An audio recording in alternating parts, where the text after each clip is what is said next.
Hey, you know what always cheers you up? Baking me a nice tray of sugar cookies. How about these cookies, sugar?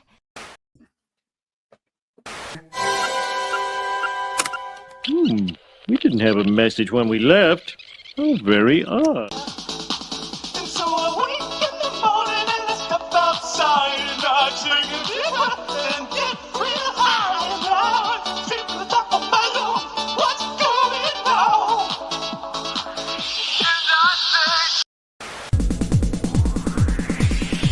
And so I cry sometimes when I'm lying in bed to get it all out what's in my head. And I feel it, a little peculiar. And so I wake in the morning and I step outside and I take a deep breath and get real high and loud. See to the top of my lungs, what's going on? And I say, hey, yeah. Boogie boogie hedgehog, boogie boogie hedgehog, boogie boogie hedgehog, boogie boogie hedgehog, boogie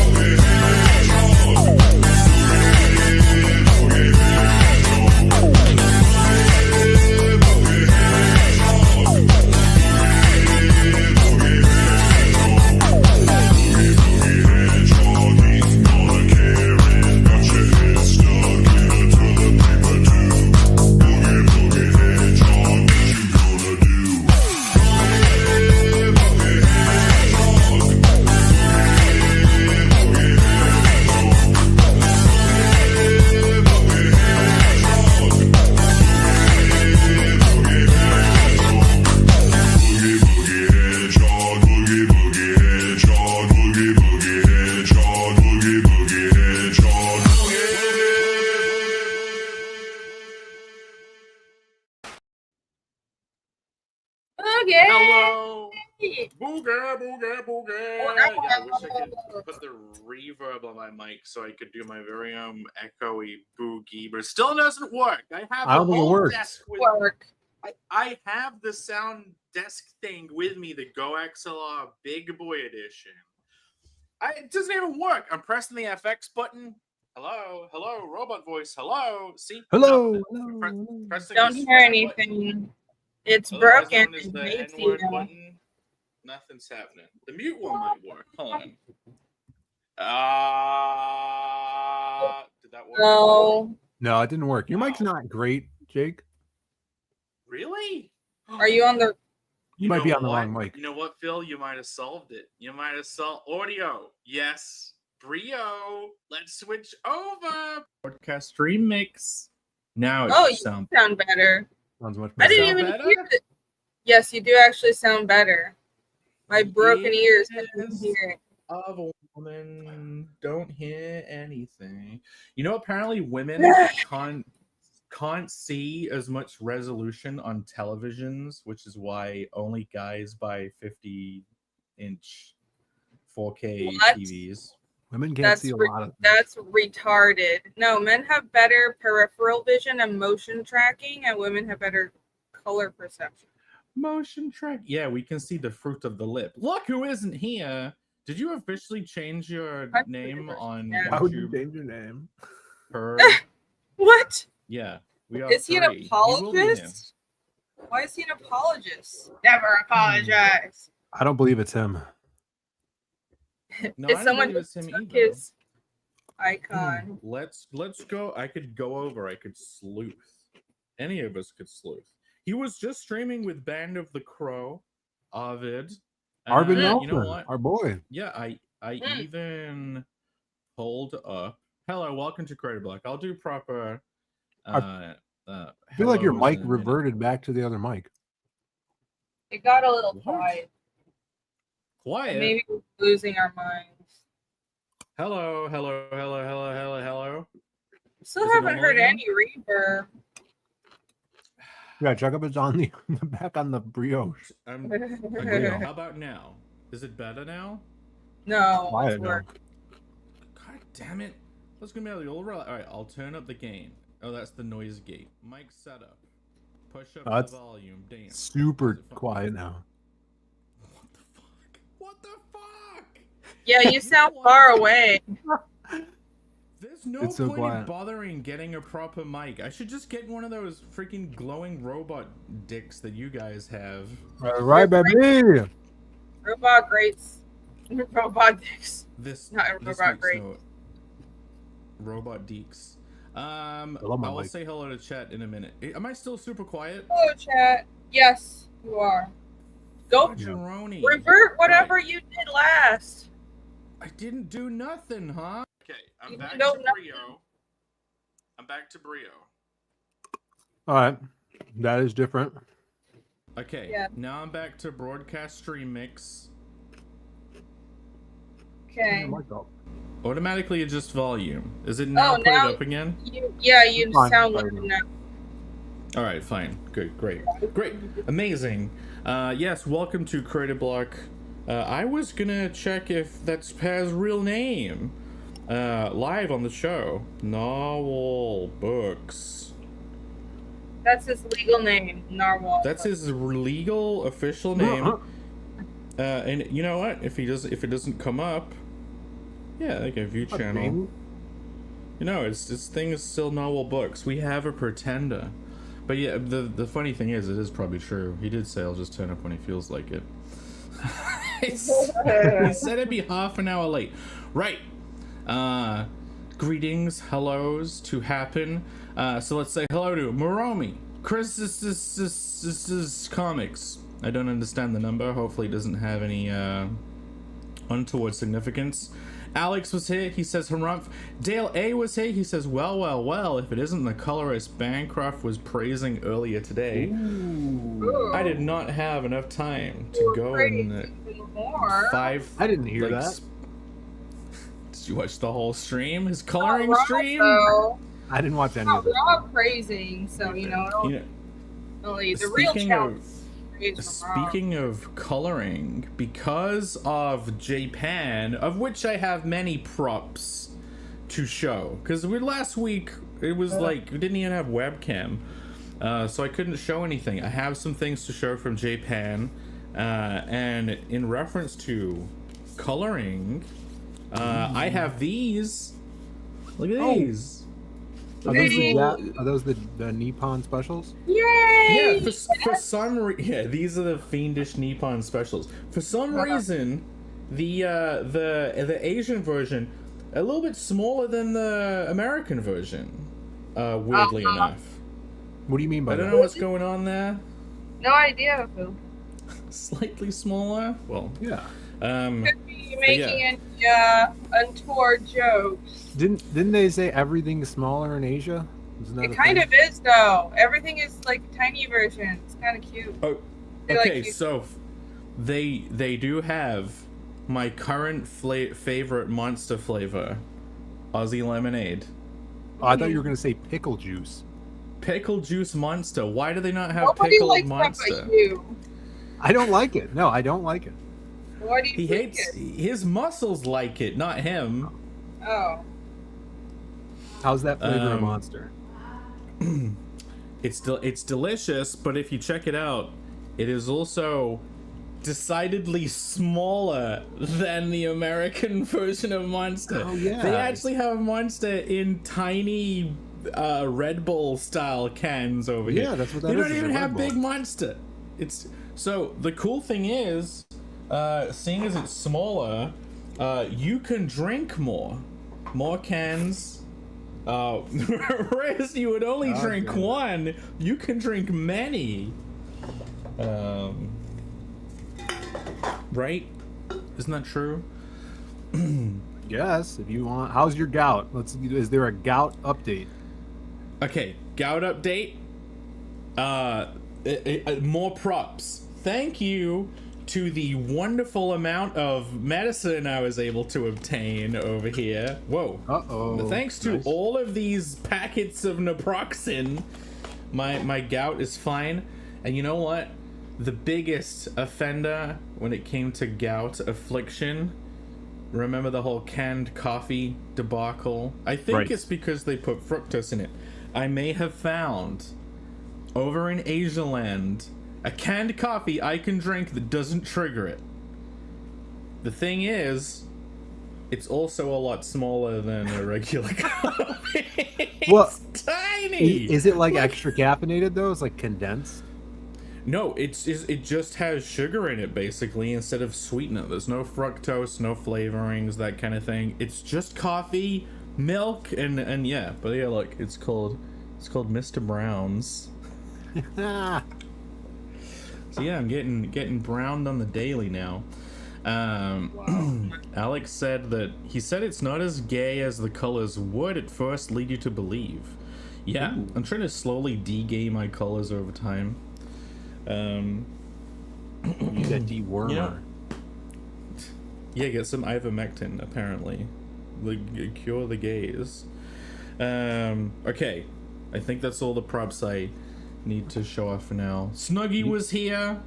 You gotta say hi to Chloe. Yes. What's up, Snug? Snugs in the Heeze. Michael Rushbrook was here. Hello. Hopefully he still is here. Irene was here, weirdly. Anyone else? Yeah, Jav Styler, Japanese adult video styler, if those didn't know. Gamma was here. Singing. Henry Bemis, he was here. Hopefully still is. Gamma's here. Jamie East, Phil loves the glasses. No, she's saying there should be a comma there. Oh, she's saying she loves the glasses. Commas are important. Yeah. No, money down. I think that's everyone. No, wait. King Camel's in the Camel's house. Here. Yeah, there was a period of time where I didn't know what Camel's tweets were because he changed his name, and now he's changed it back to King Camel. Now I notice them. This guy can't make up his mind. It's great. I'm enjoying the new King Camel era. I guess he didn't die of ayahuasca poisoning whilst on his spirit journey. Walkabout. Yeah, he got a walkabout. Didn't Bancroft say that's when a dad leaves the family? Go walkabout. Yeah, he said he would have to leave in his Australia. Kids. Yeah, they're topsy turvy over there. Hello, Nail Bunny. Hello, some person. I'm sure everyone is riveting. Plague's here. Yes, Dan Plague. Hello, friends. It is wonderful to see you. And yeah, that's everyone. This is Creative Block, the rotating show where we try our best to push forth into the adventure of learning that is... You doing a Jamiroquai thumb thing? Are you trying to Jamiroquai around your room, but it's not working? I love Jamiroquai. So good. And today, we do have a presentation. We will get to it. I am prepared. Yesterday, I almost said in the group chat, guys, get ready for your minds to be blown. Best presentation ever. And then I finished the presentation, and I was like, you know what? I'm not going to say that. But yeah, we will wait until Per gets here to even think about starting that. Bear says he's on his way, so Geekazu, you better know. Yeah, he better show up early. He's too good for the show now. You know what? When is Vatican City 2 coming? It's got to be soon, right? Isn't it the 21st? I think it's next week. Next week. Okay. Next week. There's some stuff at the comic shop I actually want to pick up this week, I'm pretty sure. And then next week is the big number 2. Big 2 is coming. I'm looking forward to getting my hands on Pairs number 2. Number 2. Yeah, it'll be good. Yo, I did some research. Speaking of gout and pickle juice, I did some research this weekend about, because I had that terrible cramp last week. Yeah. And I feel like it's going to happen again. It seemed devastating. It was insane. So I looked up why people drink pickle juice for cramps, right? Isn't it Isn't it cramp? That's a theory. It's not for certain why it works, because it relieves it instantly faster than water. So if you're cramping and you drink pickle juice, it'll fix it faster than water. So that means it's because pickle juice doesn't hydrate you quicker than water, right? Because cramps become are due to hydration, also low sodium, also low potassium. Those are some reasons you can have muscle cramps.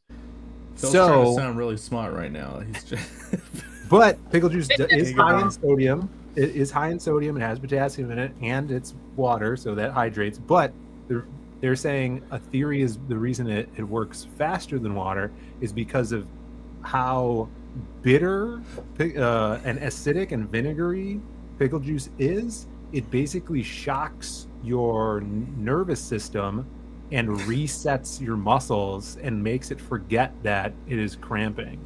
That's so basically it's so disgusting it Yes. whips your entire body and tells it like, okay, less of this shit. So if you really want to have no cramps, you just drink sewage. No. Yes. I hope not. But that's I wonder, Phil, I wonder if smelling salts would do the same thing then. Ooh, yeah. You could That's give it a go. I've never done that before. The nerve receptors in your throat. Yeah, everyone should pay attention to the nerve receptors in their throat. Bancroft says, oh, go on, Phil. Isn't smelling salts, doesn't that make you eat your neighbor's face or something like that? That's bath salts. Oh, okay. Which I think is crocodile. Guys, is crocodile different to... What is that? You don't know what crocodile is? The There was animal? a very short-lived... No, crocodile was a very short-lived drug that people talked about just before fentanyl came in. I think crocodile was about to become more talked about, and suddenly, whoosh, in comes the fentanyl. And I think you we know call that what? spice over here. It's the perfect timing whilst talking about drugs. We have a special guest. Kids can be so cruel. We can? Thanks, Mom. Ow! Cut out, Bart! Hey, I started my drug binge this morning. It didn't go well, though. I popped one of my nicotine patches in the morning, and I was like, I don't want to mix it with coffee, so I'll just do nicotine. And I got up kind of early, like at 6 a.m. Wow. It immediately gave me like a woozy headache seeing double, so I took it out and felt like shit, went back to bed, woke up at like noon. I was like, well, that didn't work. It knocked you out? At least you didn't die. What was it hoping to achieve? From I was gonna write. I was like, I'm gonna take nicotine, get my fucking brain going. You're hoping to have a crazy trip and just be enlightened. Yeah, but it's just nicotine. Like, so I don't even know what I was thinking. Well, hold on. I got an orange here too. The same, the drug of choice after nicotine goes straight to orange. Citrus, yeah. It undoes, yeah. And I was watching B-ball. It's not over yet, but Nuggets are ahead of the Thunder. I don't want to jinx it because it looks like it still could be close. But yeah, I like if the Thunder win, it goes to Game 7 on Sunday. It's a crazy series. Sorry if the Nuggets. Is it the Denver Nuggets or is that a Denver omelet? With my boy Jokic, they call him the Joker. And a few games ago, he came to the stadium dressed as the Joker from Batman. That's cool. And everyone's like, my God, he's actually doing it. And I was thinking, if he sucks, that would be really embarrassing. But he played pretty good and they won. Which Joker was he dressed as, though? The 90s one with what's his face? You know, Jack Nicholson. Nice. Classic. 89. Yeah. Yeah. Well, Parents here now. We can end the stream. What are you drinking, Irene? Coffee. Also, bottled is it morning where you are? Black coffee, which I can get in Asia, and I'm very happy about because there is no good, just plain old canned black coffee in Merca. So this is now my crack. I never understood how disgusting plain black coffee is. Yeah, it's almost as disgusting. I'd say it's more disgusting than pickle juice. It's more disgusting than pickle juice. It's like it's dirt water, but get down. Dirt water is kind of fun. I'm still slightly chipmunked. You see the Man, lobster? what happened? You looked got like a you had tooth a Bell's palsy attack. Like, Oh, well, you see, that's what happened. No, I had wisdom tooth taken out last week, and next week I'm gonna get another one taken out. So you guys get to see me host a show with double chipmunk. It'll be great. Wait, you should. Did you prior to this? Do you have all your wisdom teeth? I had all of them. I never got them taken out. I've been were told they for like bothering 10 you? years. They were causing problems, so I finally decided to just get them taken out. Oh, How long were they? Because I have all mine, and mine aren't like. Mine were causing problems for my back teeth, so I finally got them taken out. And I'm like, Yeah, it's I thought Tunisia! So I thought it was a scam, but if they're actually causing no, it actually was causing problems for me. Yay! It's funny. At the Japan convention, there was a nice old lady, and she was like, "Butterscotch candy." She had this little tub, and she was offering butterscotch candy. Okay, so and I was like, "Oh, I'll have some of that." And then you had one too, and then instantly you're like, "My caps just came I had 2 caps in the back come off because the candy. Because I was just like, oh, I always forget I'm not supposed to eat sticky candy because I love that shit. And then I went to the dentist, and dentist like, they came off because your wisdom teeth have been pushing on your back teeth, so they like your gums change shape. So I'm just like, just get it done. Just get it done. It's so much cheaper here. That still sounds possible scamish to me. Like they just Yeah. Well, I only had to pay like $100, so. Oh yeah, that's good doing it out of the U.S. I didn't die.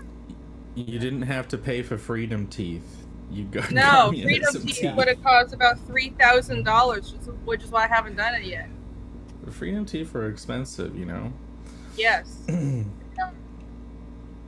Well, you know what? Before we jump into the how was your weeks, I'm gonna bring this up. Apparently, the day starts off with confusion and disarray.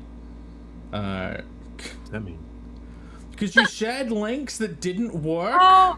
I said they will go live at these links. Join us on the Creative Blog tonight to catch auctions. They will go live at these links. Okay. Yeah, can't you read, Jake? We're aware that you can schedule You auctions edited the on tweet. eBay. You edited that.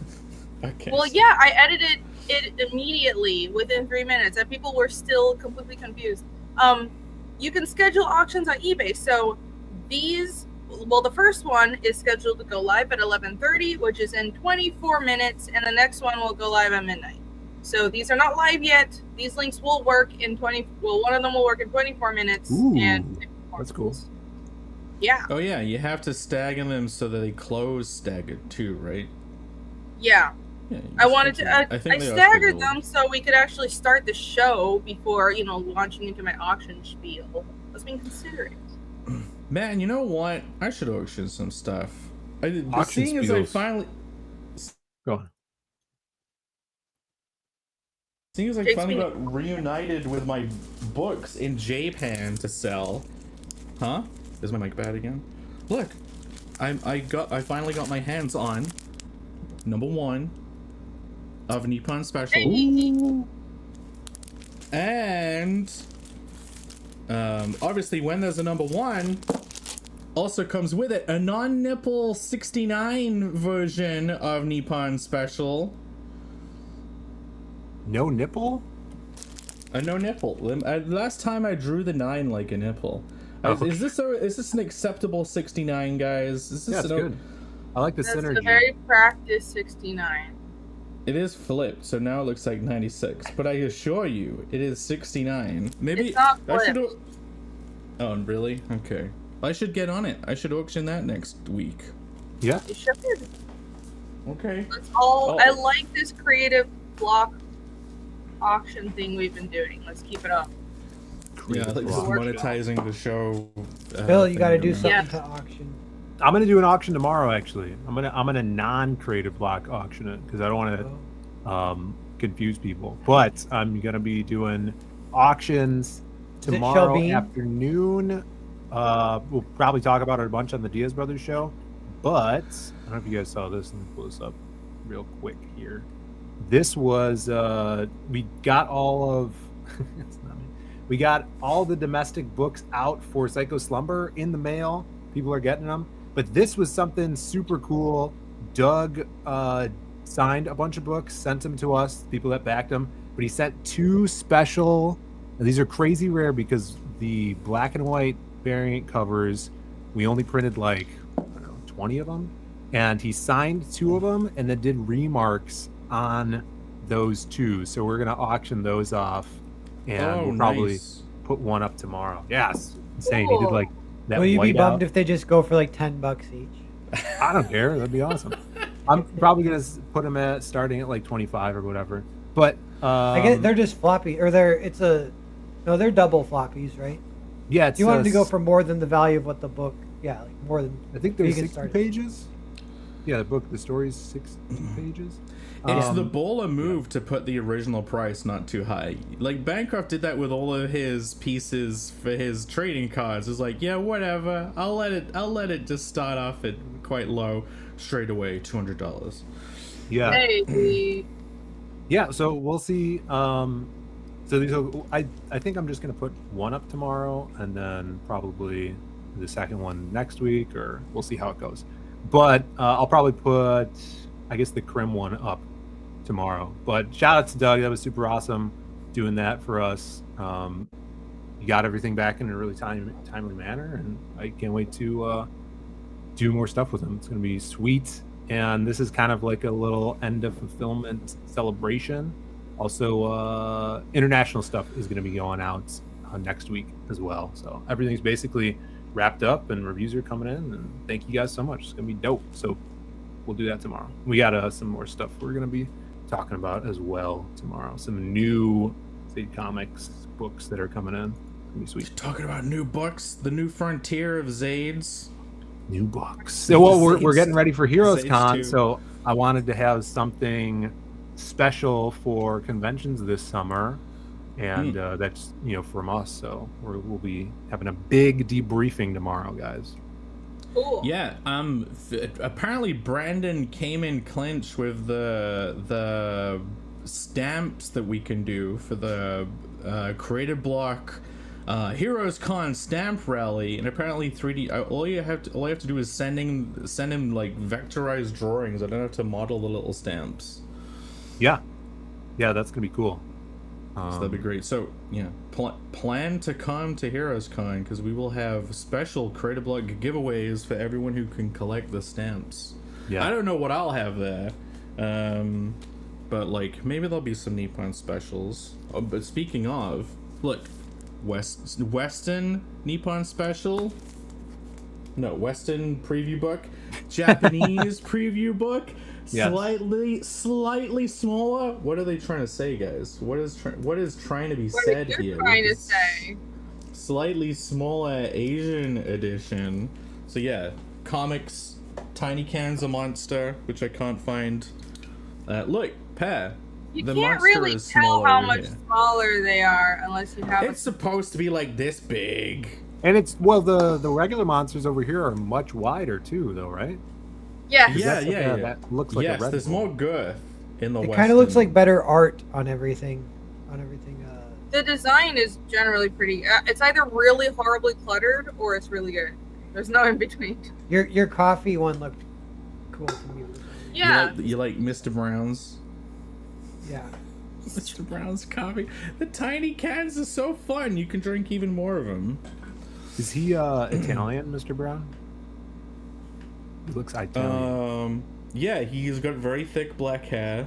Very Italian name. And very pale skin. Mr. Brown, the most Italian name ever. He's a me, Mr. That's Brown. a really good coffee. Mr. Brown. Alex says, Jake, just put all that stuff in a box and send it to me. Well, you're gonna get the #1, Alex, seeing as everyone who got the throbbing package gets a Nippon special with prints, by the way. Like you get like mini prints with it. But yeah, seeing as we're all here, I have how was your week stuff. Does anyone else have a week?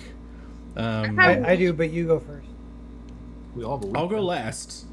I mean, we're all gonna do a week, but okay. I just want to pimp my Indiegogo really fast. All right, you launched a special thing this week. That was this week. I have it. Yeah. I have it ready. People are saying that they're like, how humble and nice is Narwhal to do this for someone else? To just put their book on his campaign.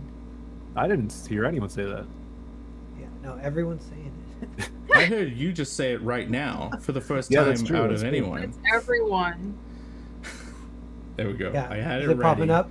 Yeah. Yeah, So Disintegration Street. Brendan- Look, it's doing pretty good. This is for the entire series. You can buy book 1 if you want, but so people are, it's $75 to get 5 volumes, 500-page story that I love that Brendan wrote and drew himself. But yeah, so it goes up fast. Like we got 13 backers, 13 awesome geniuses who want to read a 500-page horror masterpiece. Ooh, and I then like it the goes little up. character portrait thing. So you Ye- scroll down, little characters. Oh, here scrolling the out. character lineup. Yeah, that's very manga. I like that. Oh yeah, yeah. The whole thing is like pretty much straight up manga. Yeah. Yeah, it's awesome. Mm. Yeah, this looks awesome. I'm intrigued Is by it- the title and the pages and everything about it. Yeah, and we were talking. Been talking to people also. People have been saying that it's the subgenre called the Bubble Town. Have you guys heard of this subgenre? You know what a Bubble Town is? Can you think of Bubble any? I Town. bet Jake must know. Is The it like town is it is like the a movie? Is it like a Springfieldy thing? Yeah. Maybe, but like specifically, like you guys know the movie Dark City. You can actually think of like 1,000 ideas 1,000 examples once you start thinking of them. But do you guys know the movie Dark City? No. Ah, yes, you know that I've one? heard of it. I've seen clips. I've never Do seen you know? it. I Do you guys know the the TV show The Prisoner? No. Yeah, It's a British- so it's that's all a bubble. British. Yeah, okay. Yeah, they Prison live in a Break. little bubble world.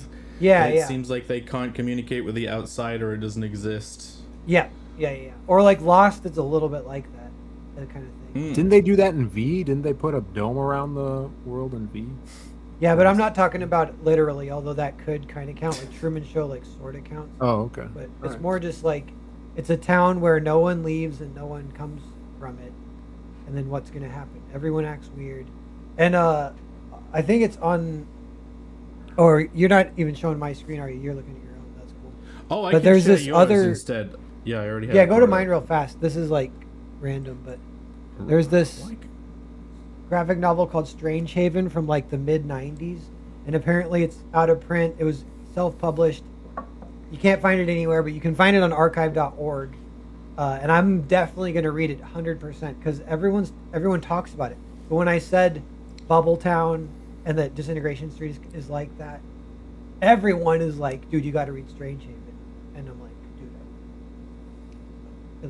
it looks sweet. It's another British one. Jake. That's what Yeah. Arvid. Learn your own I culture. saw him talking about that earlier. What? Learn my own culture. Yeah, I guess British people like bubble worlds because we freaking live in one. England is like its own bubble world. Yeah. We just get pumped in American. Imagine going to a entertainment, town, and yeah, it's and like everyone's like, we ain't much seen your type around here. like, yeah, we don't. That's like very Compare to Twilight freaks Zone. around here. What, Yeah, what- actually, no, that's what the one that Jake likes a lot too. It's what Hot Fuzz is like that. Mm.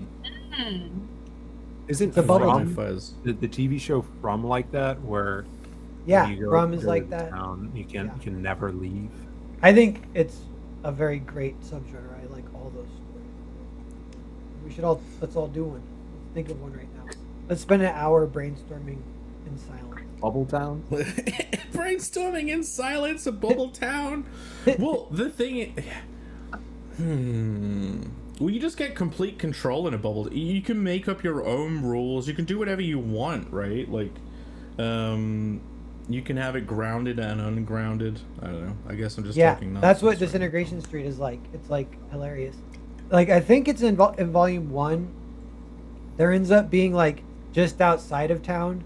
There's like a building that's full of like 30-year-old virgins. I think. Like they all came together because they can't get laid, and they all are like into the Hang out? manosphere stuff. And so somehow they play into the mystery. And So it all takes place on one street. The town is called the Street in Disintegration. Oh, cool. Street. I'll throw it up here, yeah. What's it called? Manosphere incels. Maybe is what I'm thinking of. Yeah, the building of incels. Now, are these manga sized books? Yeah. Oh, cool.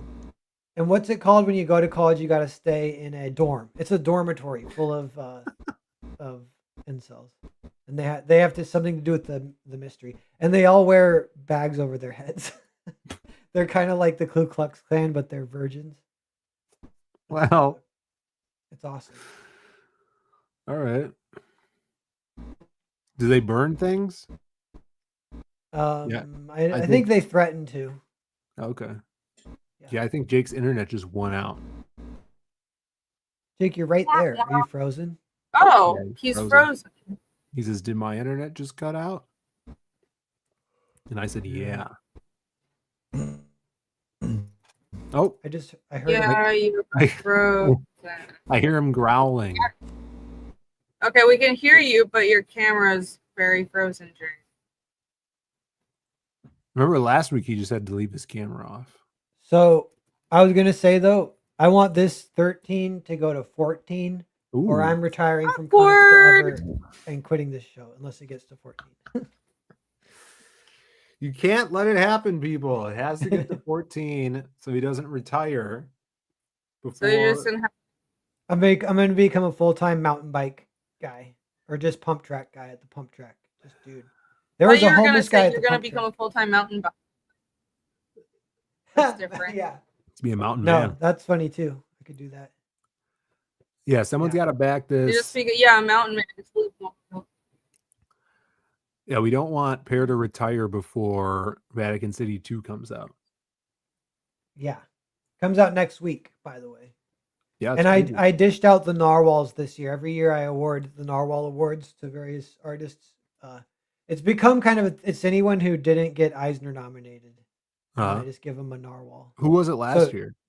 It was Matthias Bergara and me last year. And this year it's Matthias Bergara, me, and Mark Miller. Wow. Mark Miller's won Eisners, but he wasn't nominated this year.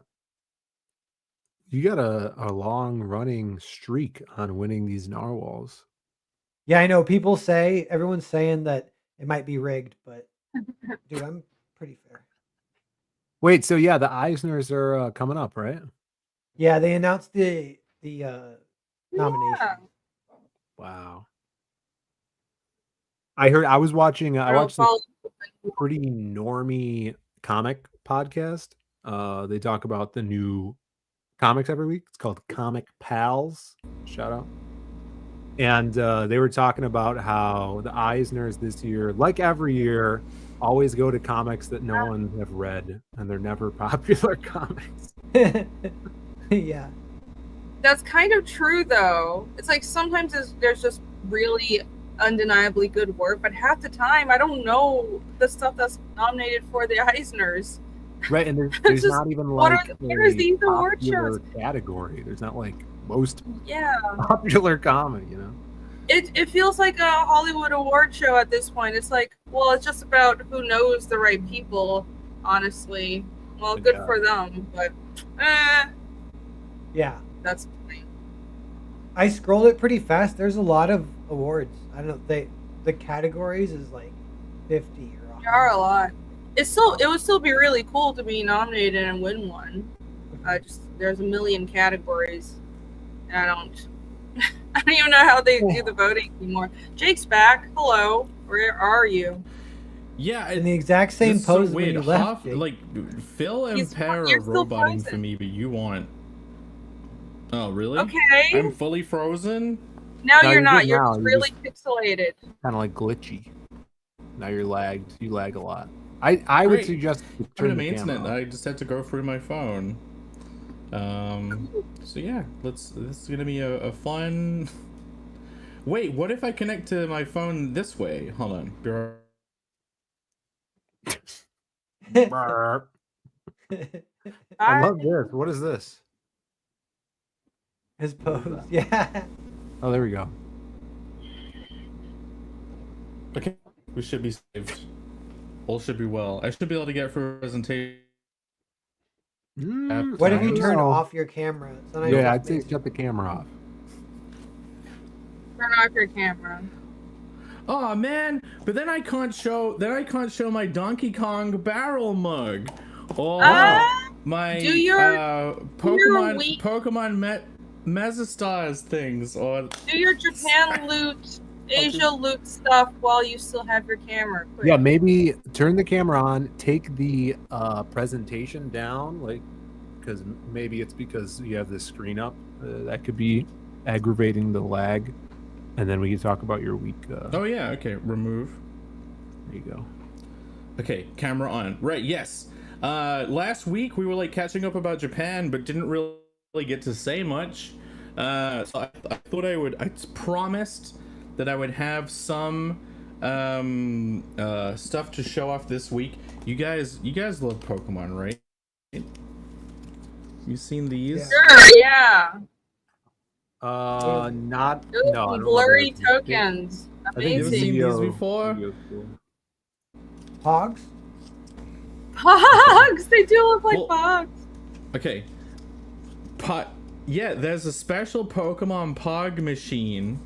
Yeah, look, Dele says I like the sound they make. Guys, They look clap. up Pokemon Mesastars. They do sound like pogs. Yeah, they're like legit cool little token things. They have like stats on the back. Look at this little Dedenne. That's what we Look gotta at make the those little for our dad. books. Who's that? Yeah, they're like Denali? dog tag things. We need Like to make keychains. plastic. Yeah. Creative block dog tags.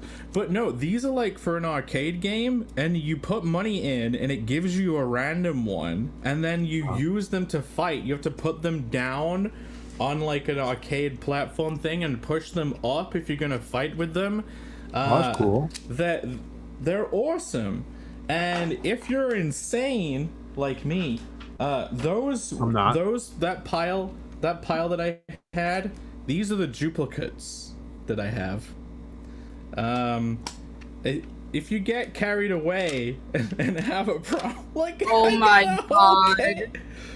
Holy Look at this. shit. Wait, I got how a do you whole case how of do you these get those motherfuckers. though? How do you get one of those? Okay. If you put like 100 yen into one of these machines, you get a random thing, and then you get to play for a bit.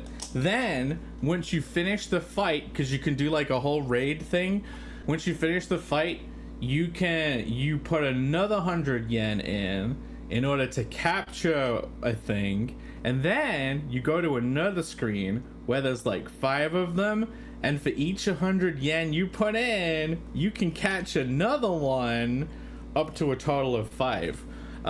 So if you want to guess how much, you can just look generally at how many there are here. I think they give you one just the minute you sit down to play, and then you can battle Yes. to capture How much Pokemon, time did you and then you play? can win more just by throwing Pokeballs at the woods in the game. So Okay, they rack up pretty quickly, I've heard. Phil. Yeah, 100 yen is less than $1, says Alex. Yeah, it's cheap. It's not too much. I'm not wasting too much money. But look, you can get these special ones that have like a hollow foil thing on them. They're like shiny, and these are the ones that can like Dynamax. Look, I even got one of the special Snorlax ones. He has like a star on his thing, and Hell he yeah, can Snorlax is Dynamax. But yeah, Phil, I sat down and played it, and kind of played it until the machine locked up and said you can't play anymore. Is like some Wow. gambling It was maybe- restriction where it's like, okay, this guy has been here for 5 hours. It was at least a couple of hours. The machine literally locks up and says, "Yeah, you can't fight anymore. That's it. Go home. You're done." What a week. Chat's saying they The want the tokens. You need to win 5 times as many and just sell those in the States. Well, no, yeah, you bring them over Yeah. and then give your duplicates out at Heroes Con.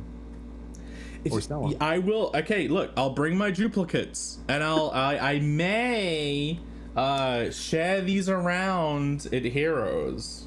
But There you go. you get so many of the little baby ones that people just leave them on the arcade machine. They don't bother taking them home. You'll go to one of the arcade machines and people would have just left a couple. So yeah, I got a big stack of those. I'm not giving you my Snorlax. He's too People are good. calling them Poke Chips. That's cute. Yeah, DLA says the machine. Yeah. The machine sensed your gay flesh. Gaijin flesh. Oh my bad. Gaijin. Is that like a gay genie? Mm-hmm. A gay gin? But no, I did not run out of tokens. I had a lot more money. I would have spent way too much. It's a good thing it locked up. No, actually, I was about to leave. I put in like my last few yen of the 1,000. I was gonna leave. I was about to. I had a few left. I was gonna just play one more time, and it's like, no, you must leave. Where was this? Was this at like a casino or like a special like? No, convenience stores. They would. Phil, I don't know if it's ever gonna come to the West because apparently there was one before that, and it was like Asia only. You've got to get one. You've got to get one. If you ever have the possibility to get one of these machines for the arcade, you've gotta. It's in some toy shops. They'll do it, then they'll go out of business. Yeah. I saw a guy open up the machine because he had to refill the tokens. There's like this cylinder with like multi stacks of them, and they're all in a big sleeve. That's what he had to refill it after I was done with it. But like we found what your real calling is to be that guy, to be the refiller guy for these machines. The guy sitting at the kids arcade machine. I had to sit at this thing on a tiny orange plastic stool that's definitely made for a kid. What if you found like the truck that transports those clips that have all the things in them? Then you'd just be like, what? It's a heist. Yep. That's like your small heist. Soldier's truck, the poke chips. Now, some of them you can get are like special black tokens. The black ones are the special ones apparently. And I looked when he was refilling it. I'm like, okay, I need to look in the strip to see if you can randomly get one of the special ones. And the whole strip was all white. So I was like, there must be a second section within this machine that only has the black chips. I was trying to suss out in my one window of opportunity to figure out how the game was constructed. I have news.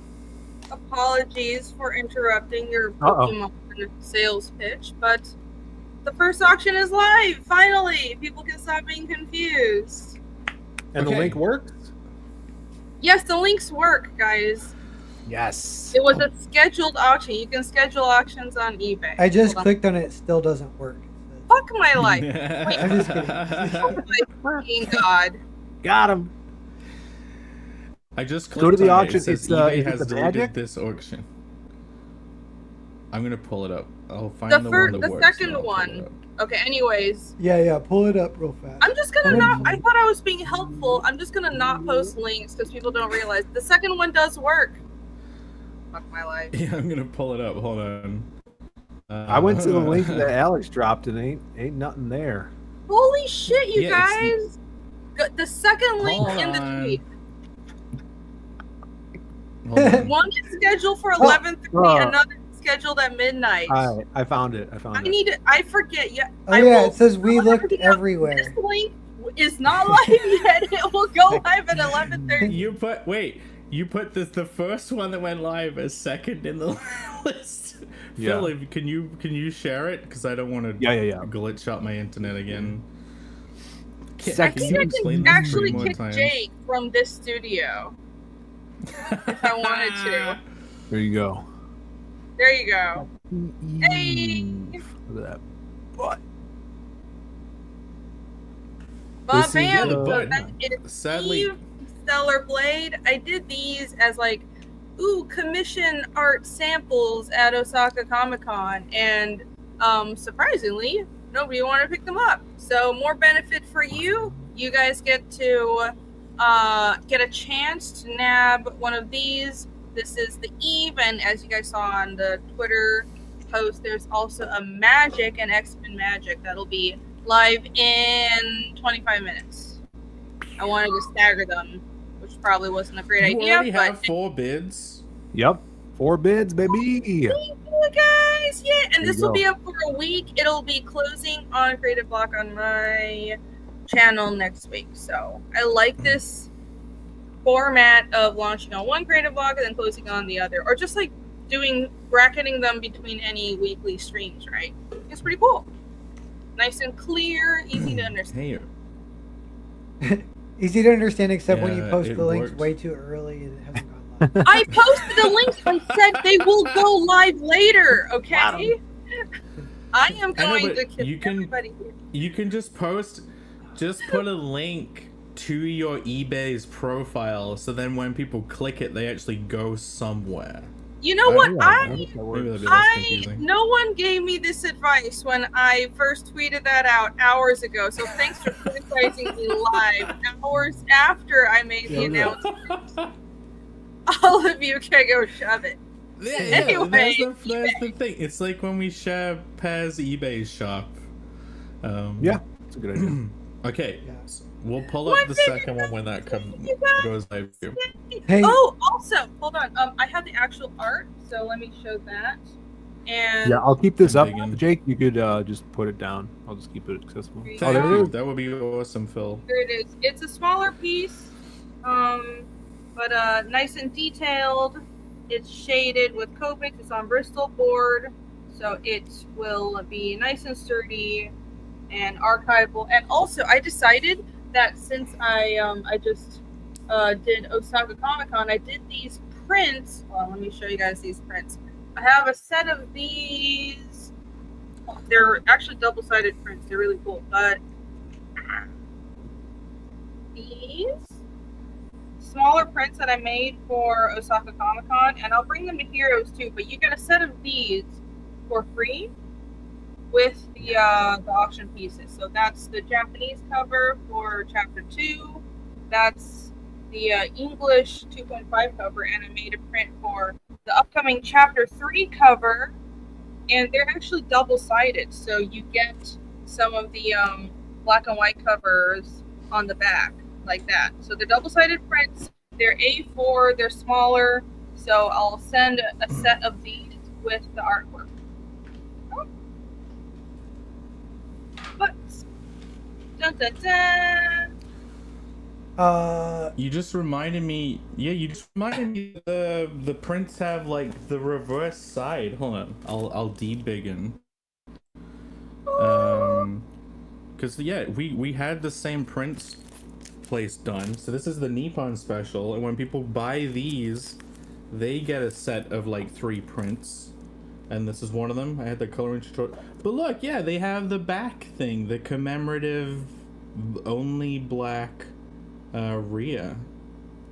Mm-hmm. Cool. Booty That's black. fun. Yeah, we got the booty printed. Hell yeah. You guys, can I tell you guys something real fast? But it changes the subject slightly. Yes. No. So it's another like sort of week update, but I heard the craziest story today. I want to tell you guys. So this story is true, and I've already built it up too much, but so you guys might not laugh. But the story, it's a friend of a friend who's older. Then that guy was older than him. So this guy, he still exists, and he's a brother of someone I do know. But apparently this guy I know has an older brother who I've never met. And when that guy was in high school, or like shortly after high school, because him and his brother both had troubled childhoods. One was sent to like a crazy prison school that later got shut down for child abuse. And oddly enough, he turned out okay, because he was on drugs when they sent him there. And they kind of scared him straight, but it was he got abused. Wow. But then the Fuck other hell. brother, Fuckers. the other brother, they're like, yeah, the other brother's like a little weirder. He never quite got straightened out, and nobody knows where he is right now. But he's around, like he's on the internet. They see him, but they don't know where he's live streaming from. He's kind of a prepper almost. He's doing okay. I think he tutors. He's the next people in Unabomber. math or something. But anyway, they said when that kid, he was like 20 years old, he would just hang out in parties in the town I'm in, and there were local weed drug dealers. This is like early or late 90s. And they had been fronted a bunch of weed and sold it all. So they had $5,000 in a shoebox. And this guy, he stole the shoebox and took his little Subaru, like burned out of the driveway before they could catch him, and just kept driving, and he could never go back to the town that he grew up in. And so he changed his life forever for $5,000. And then he stopped by and met the friend who told me this story, who was living in like Portland at the time. And he's like, yeah, I've just been staying in hotels every night. I got a good system, or motels. If you wait till after midnight, then they give you a deal on the room, because it hadn't sold anyway. And it was like, that's still gonna burn up the 5,000 really fast. So the guy, like, he still has never come back to the town that he grew up in, but he never got caught. He got the money, but he spent it pretty quickly on like motels and stuff. And then the last kind of funny detail, we were just trying to imagine, because we're like, in a way that is like a story from our town that like could almost, like, that could be a movie. That's like, you know, drug dealers, they get fronted the dough, and then they get the proceeds get stolen, so then they owe the drug dealers money, or the higher up. Right. So it's even, so you're like, they're screwed. And I'm like, yeah, but what happened to them? And they're like, yeah, they borrowed money from their parents and paid them back, and then Okay. and they weren't looking So for the the- guy that much. So the That's good. $5 Well, grand everything was worked just out. borrowed from someone's dad and then fronted for drugs, and then he just stole that and was like, "That's it. I have a life now. No, I made. I got they $5 sold. They've got fronted actual weed. They sold it and had a bunch of drug money that got stolen. But then they owed the people who fronted the weed. They owed them $5,000. So they borrowed from their parents $5,000 to pay them back. Gave it to the drug So drug he lord. stole $5 grand from someone's parents, who bailed them all out. Yeah, and there was no story. Okay, yeah. Cool. No. There is a story to come from that. So now you have the kid who borrowed the money is truly fucked, because he still lives in the town. He owes it to both the mother and a drug gang, so he's doubly fucked. This other guy thinks he's getting off scot-free, and he's got it made, even though it's gonna run out in like at least a year. Daly's Yeah. right though. That's like 15 grand back then. Oh, you're right. It was more Rounded. back then. Yeah. Mhm. Yeah, maybe that's enough to And the- leave your town and never come back. If you were kind of thinking about doing that anyway. It would guess be that's- funny if he's still paranoid that drug dealer is after him today, even though all the money's gone and it's 30 years Yeah. later and he's on the run living Yeah. on the streets. That's true. Like, I was curious if you could tell a story about it. It would have to be like more slice of lifey, and you wouldn't embellish. It's not like, oh, we actually have guns in this drug story. It's just like kind of funny. Like maybe He's he just did go paranoid. back. He's always getting people are following him, and then it turns out like his brother finds him and he's like, dude, that guy, the drug dealer, like died 12 years ago. Like, no one's after you. He's man. like, so who's been following me this whole time? yeah. Yeah. That would be the golden pivot in the story, which links to the presentation, Phil. That would be the golden pivot. But yeah, we do have before presentatione. Does anyone have anything left to show? I'll show a couple of things. But yeah, we can get onto the presentation, because I do have one, and it is going to be awesome ish. No, it's going to be terrible. Lower expectations. It's going to suck. Guys, this presentation is going to suck balls. You don't want to listen to Terrible it. show. Everyone should just leave right now. This is like a long thing. Now, I have nothing more to show except for my Max t-shirt, the Max, and then the Max, and then this Dandal sketch cover that I showed on my stream last week. I And like that then- Phil, when he showed his shirt, was expecting an applause, and then left a gap, and then repeated himself, and then left And another then- gap. Everybody tune into my show tomorrow for news about cool stuff. That's it. Cool. Yeah, Phil's gonna announce a million new projects. Yes. Okay, I'll seeing as you have auction stuff, I'll show one last thing, and then I guess I'll save the other stuff for later, like a second half. But look, I may have, guys. This was all this artwork was at the show, and I decided not to buy it so that other people could get their hands on it. But I did maybe possibly get one of the small pieces. Can you guess the character? Dun dun dun. I suppose only Phil and Pat can try and guess the character. What? And maybe the chat could get it. Maybe the chat could Oh get wow, it first. I have no idea who the character is. Where did that come from? Who drew Oh, is that? that elf that eats fast food? What? No, Burger that would be Elf. great. Oh, I get it. Yeah, That's don't. Hilarious throw the that you free- thought it was that one. Just kidding. It's free. Yes, I'll throw the free run in the bin. Oh, And that's I have- that boring elf lady who doesn't do anything? Yeah, she's like really It's old. the autistic elf I'm that kicking doesn't Pear. do shit. The Get out, boring Pear. elf that does nothing. It's Zelda. Yeah, look He's at the the most- Zelda figurine I have. Most adorable I elf like magic, the drawing. magical character. I like the drawing much better than the figure you just held up. the dead, Well, I guess the that's a dead-eyed compliment. figure. Okay. This is me now. This It's is a me on the cute stream now. figure. She sits, Phil. She sits Wow. on I the edge of the should've table and you brought knock her off. more Amazing. figures. But yeah, that was my one get. I Zelda, like big Peter wants ears. that one. Send me that for safekeeping. Oh, okay. Well, Dango Solo says he was Aw. hoping he'd auction that So, one. Well, Here's maybe hold on, I'll hold auction on. it. here's the thing. Maybe I'll auction I it. got a bunch of these Shikashi boards. That's Oh. what these little boards are called. These gold rimmed boards. That okay, if you did go to a con in Japan, everybody wants drawings on these boards. They're like Really?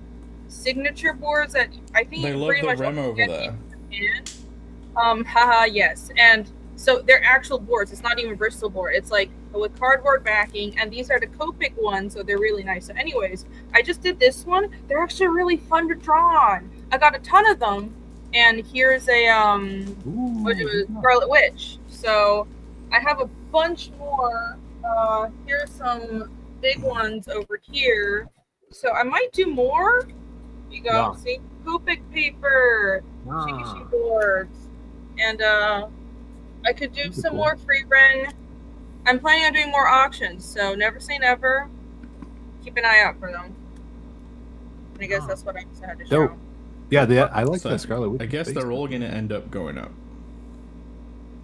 Eventually, yeah, I'll auction Yeah, I these did. two. I found trading card size ones. No one bought it.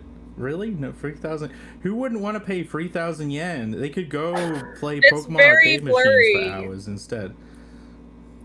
Oh, okay. Then. That one's Well, look, great did though. Connell I like with that his- one. That one's so The- funny. I did a Is little that space dandy one. Dandy?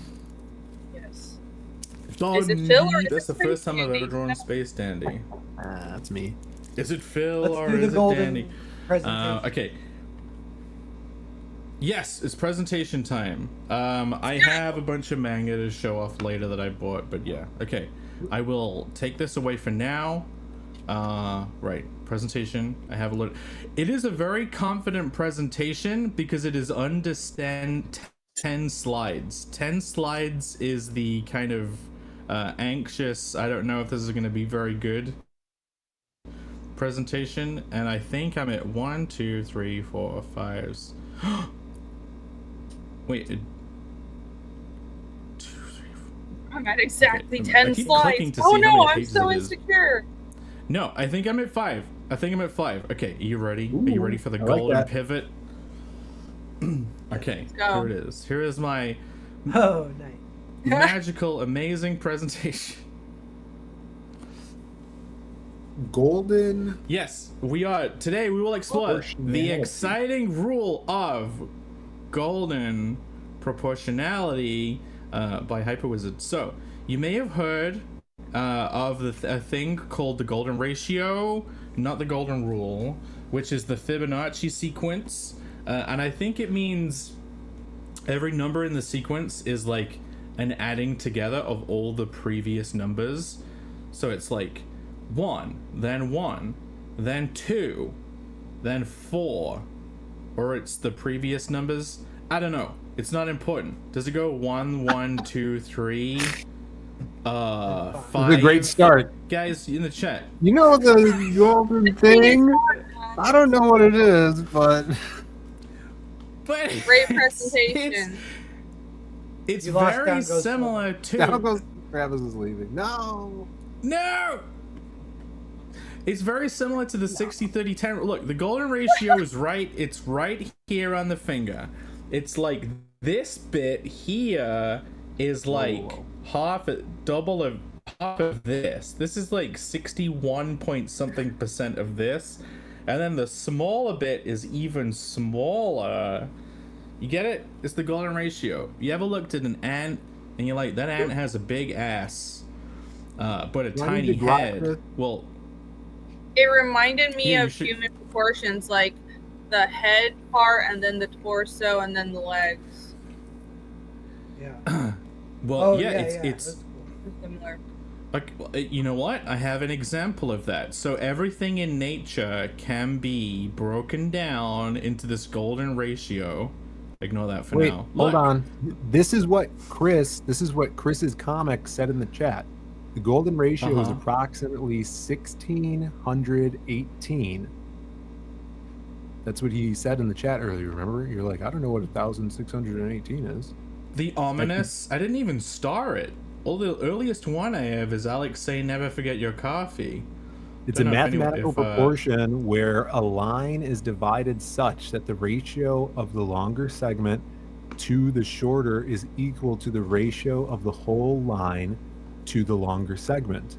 It's found in nature, art, architecture, often associated with aesthetic harmony and balance. Well, Exactly. this settles it is. and it- forever if 2 patties is better than 1. And yes. well, you need the. Do you want the bread to be the 60%, or do you want the burger to be the 60%? That is the question. Preference. Oh yeah. Burger. Who needs a burger? Put the burger But yeah, on the in outside. nature- Put the bread on the inside. I think they have breadless burgers. I don't know why someone would want to get their fingers all greasy by eating a breadless burger. The whole point of the bread on the burger is basically to be edible paper, but then they put other paper with it. I don't know. I don't understand the world of burgers. But yeah, these are all the naturally occurring. This is a rule in nature that just feels harmonious. The naturally occurring pizzas, donuts, Snickers bars, and burgers, they all follow this same ratio. You essentially get a main thing, then an additional less big thing, and then a tiny sprinkle thing, just like on a donut. Yeah, an accent. Yes. All right, I'm following you. Is that like the cheese? All of these things you can find Yes. in nature, growing in the wild. Growing in the wild. Yeah, God made these things. Harmony But of yeah, nature. before I go any further, there is a warning from Napoleon. Napoleon blows the party. This is another story structure analysis video, which can be mostly bullshit, as has been proven to make some people stupider. Consume the following presentation with We extreme need that caution. in front of So every presentation we ever do. that's the Oh, no. warning in every show. This will No, make you don't stupider. tell them. We're always right. Listen By to the way, us. we might make you stupider, but and we don't follow our. I mean, Yeah. we might. We never It claim to takes be some- experts, guys. It takes way more than a pinch of salt for the with especially with this rule. But yeah, so basically there's this rule in nature, and I'm like, how can that be applied to storytelling? And I also noticed the similarity between like the golden ratio stuff, and Bancroft's brought this up before, the 60-30-10 rule. He's used it in kind of like to do with coloring design, like a color palette. You'll have like a main color, a complementary color as the 30, and then the 10 is the accent. So I'm like, okay, wait, this can probably be applied to everything. And I'll start off with plot structure, and it works, it totally works, and you'll figure out why during this presentation. But first, I'm going to totally apply it to plot structure. Okay, so The golden proportionality rule attempts to adapt plot breakdowns into a natural feeling golden ratio. So the idea is like, okay, if the golden ratio is supposed to be this harmonious natural thing that just feels right for some reason, what if we try and take plot structure in that direction, right? So you have the 60% would be like the main plot, the main drive, the singular key goal, the main character's goal. Desire. Then, yeah. Then that would be the dough of the donut. Then the 30% would be the complementary or conflicting drives. So similar, like in a color palette, you'd pick that analogous color or a complementary color. So this is like the B story, the B plot, or kind of not just one, but a collection of other characters that are doing the kind of like B plot things. They could either be like the rival, or the allies kind of thing. In Conan the Barbarian, literally every other scene is a Connell scene. Like, he has to appear in at least every other scene is like a rule that I decided on. And then all the alternate other scenes, they kind of like go through the other characters.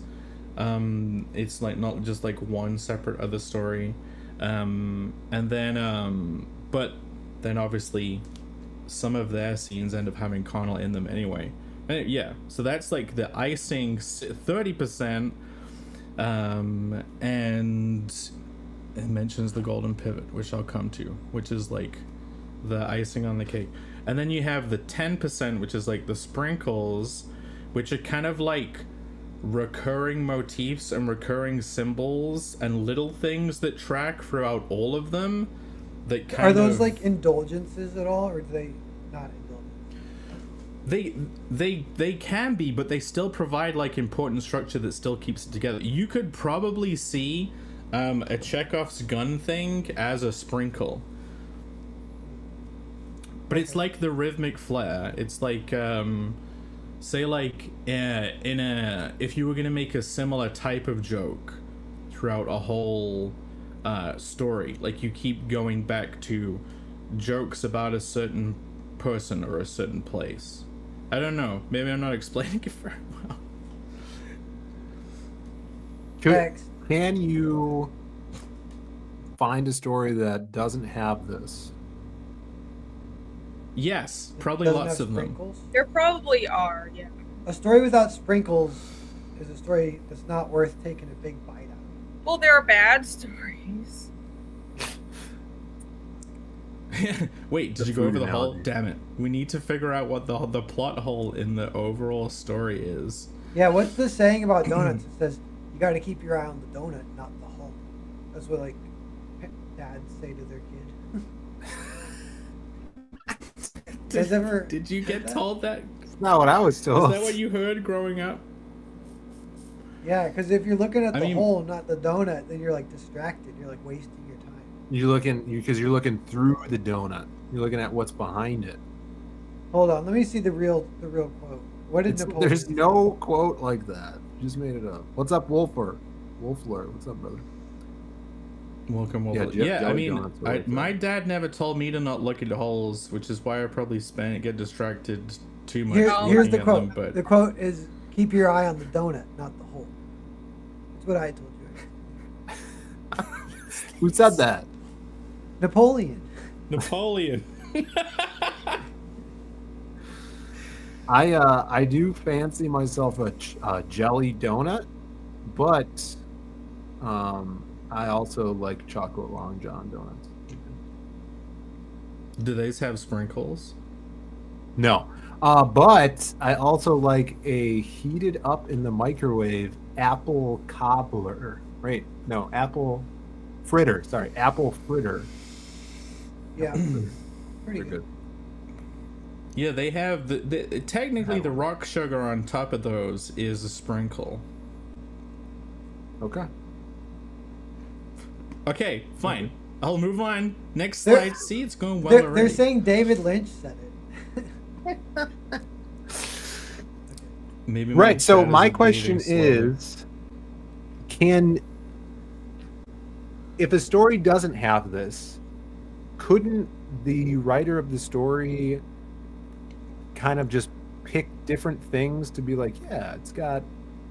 Oh, like Plot here. retrofit it kind of thing? Yeah, I feel like Yeah, this so- might be easily retrofitted to anything. Just like all story analysis, Phil, I would refer you to the Napoleon blows the party I forgot about rule this. here. Yeah, my bad. You can't lampshade the holes in the Okay. presentation and then be like, wow, it'll work My now.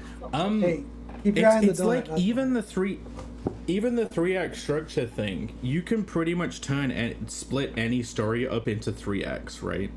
Yeah. But I do think looking at stories from these perspective, it doesn't create like a cheat sheet or a rule to build them by. It just lets you dissect them and understand them Yeah.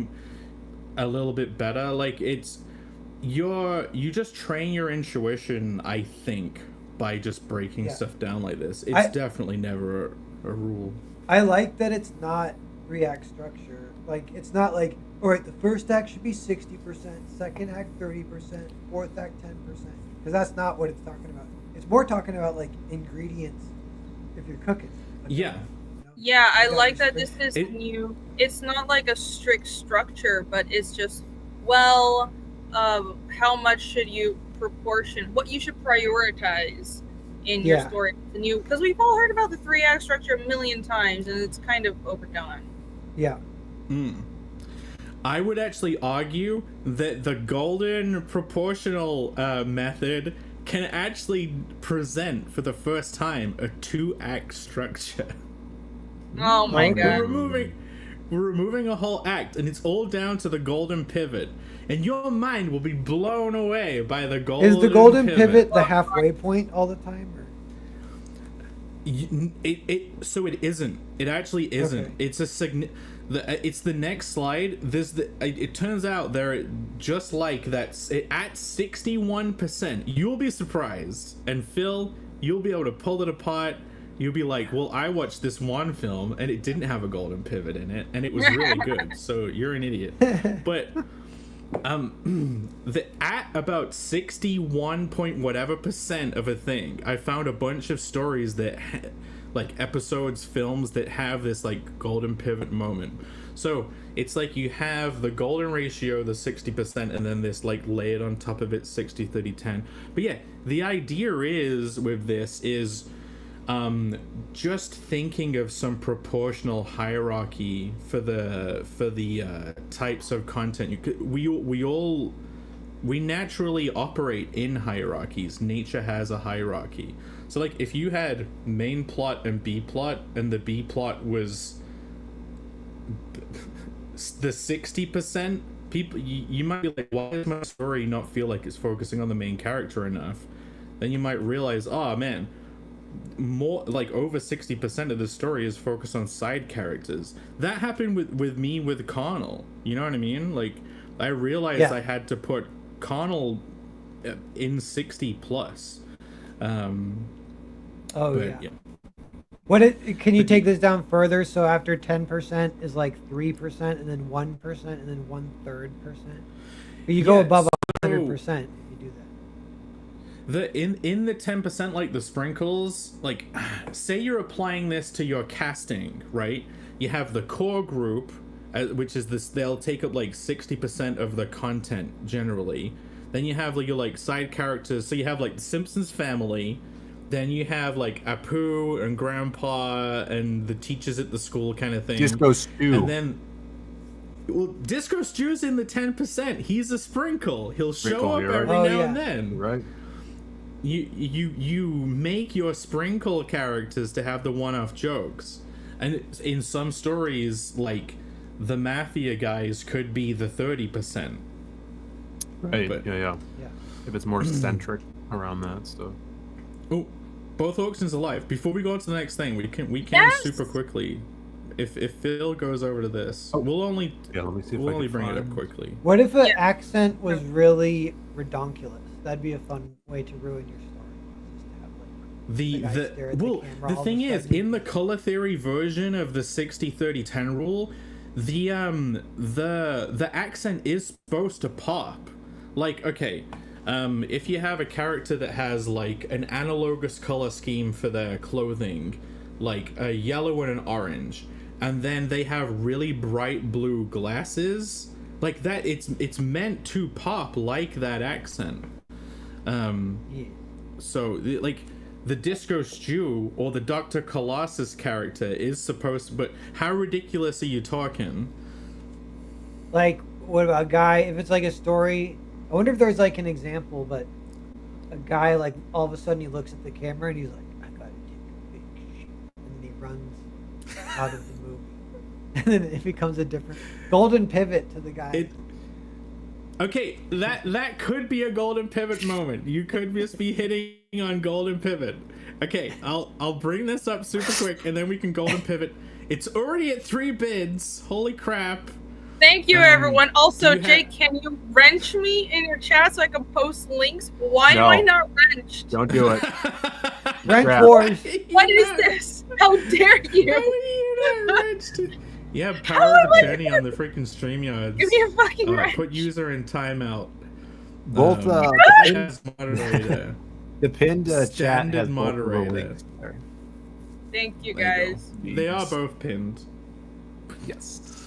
Do you have the Thank original you. to show off to look beautiful? Here you go. Here is the original. Closer Magic. look. She's Russian. She's Colossus's sister. Her name's Ilyana, and she Ilyana. is part She be demon as Ilan. well. She's like a demon.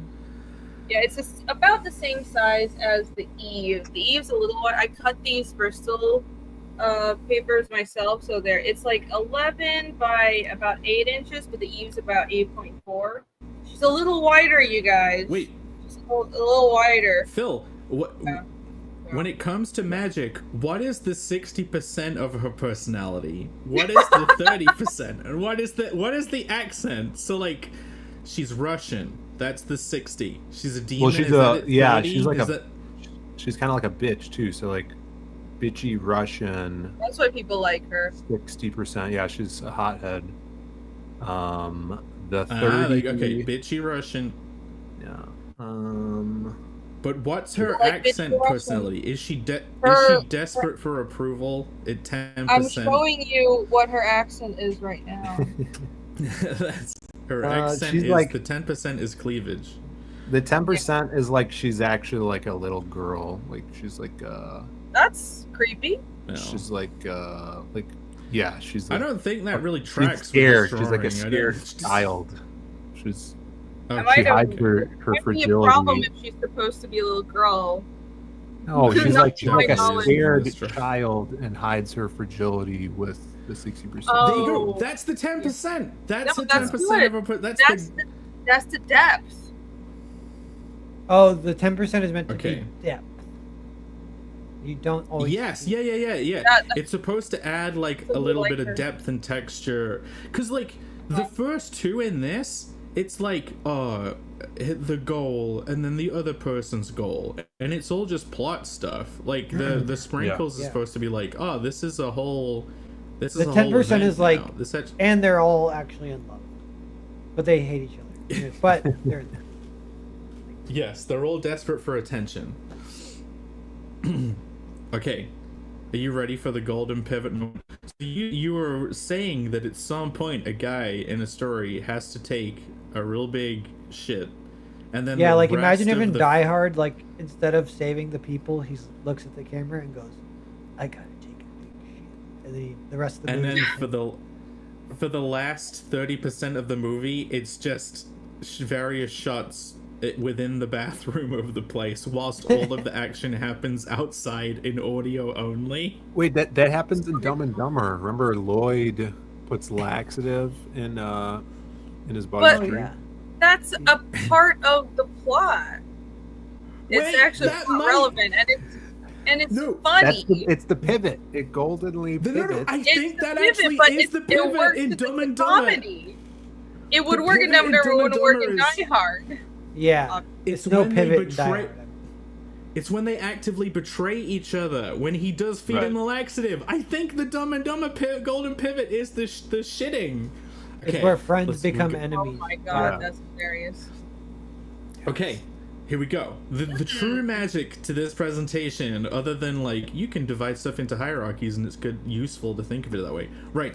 The golden pivot. And I have a list of examples, and they all actually do happen around the golden The mark. most math I've seen Jake do ever. Wow. Okay, so the golden pivot is a key storytelling moment occurring at around 61.8% of the narrative's duration, derived from the golden ratio. It marks a critical shift, such as a climax or revelation that transforms the story's direction or emotional arc. So it is kind of the climax, and it always happens around this point, but you wouldn't think of these moments as the actual climax if you're thinking of rising action and the biggest scene. It almost tees up the biggest It's like the scene pre-climax. in a way, yeah. It sets up the climax, and it seems so important in all of these. So, so Star Wars: The Empire Strikes Back. It's 76 out of 124 minutes. That's when Darth Vader says, "Luke, I am your father." Yeah. That's when things start to turn. Obviously, that's what a pivot is, but it's not the climax yet. It's the first hint of, ooh, this is going in the real direction. Yeah. There was like a fundamental understanding of the world or direction things were going in, and then this pivot point is like when it sets off a new direction. The goals change, kind of thing. Interesting. So, I like it. in Back to the Future, this is when Marty's actions in the dance stop him from doing the fading shit. He plays the guitar and comes back, and his parents get back together. And from because up till that point, he's trying to get his parents together. He achieves that, and then from that point on, he's got to get back to the future. Yeah. He like goes We should up- just study Back to the Future one week. Yeah, it's a great film. to fully analyze it. We'll do the reverse golden pivot, which is the inciting incident that happens at 30% and does it in reverse. Yeah. Okay. In Gladiator, that's when Maximus reveals his identity in the arena. You know, when he takes off his thing and he's like, "I'm actually this guy the whole time." Haha. Really? That felt like way later in the movie. Well, it's a longer movie, right? Okay. Interesting. No. Yes, 155 minutes. In The Dark Knight, at 93 minutes, that's when the Joker does that kidnap thing and forces Batman to decide who to save. So he has to make a decision that then sets the rest.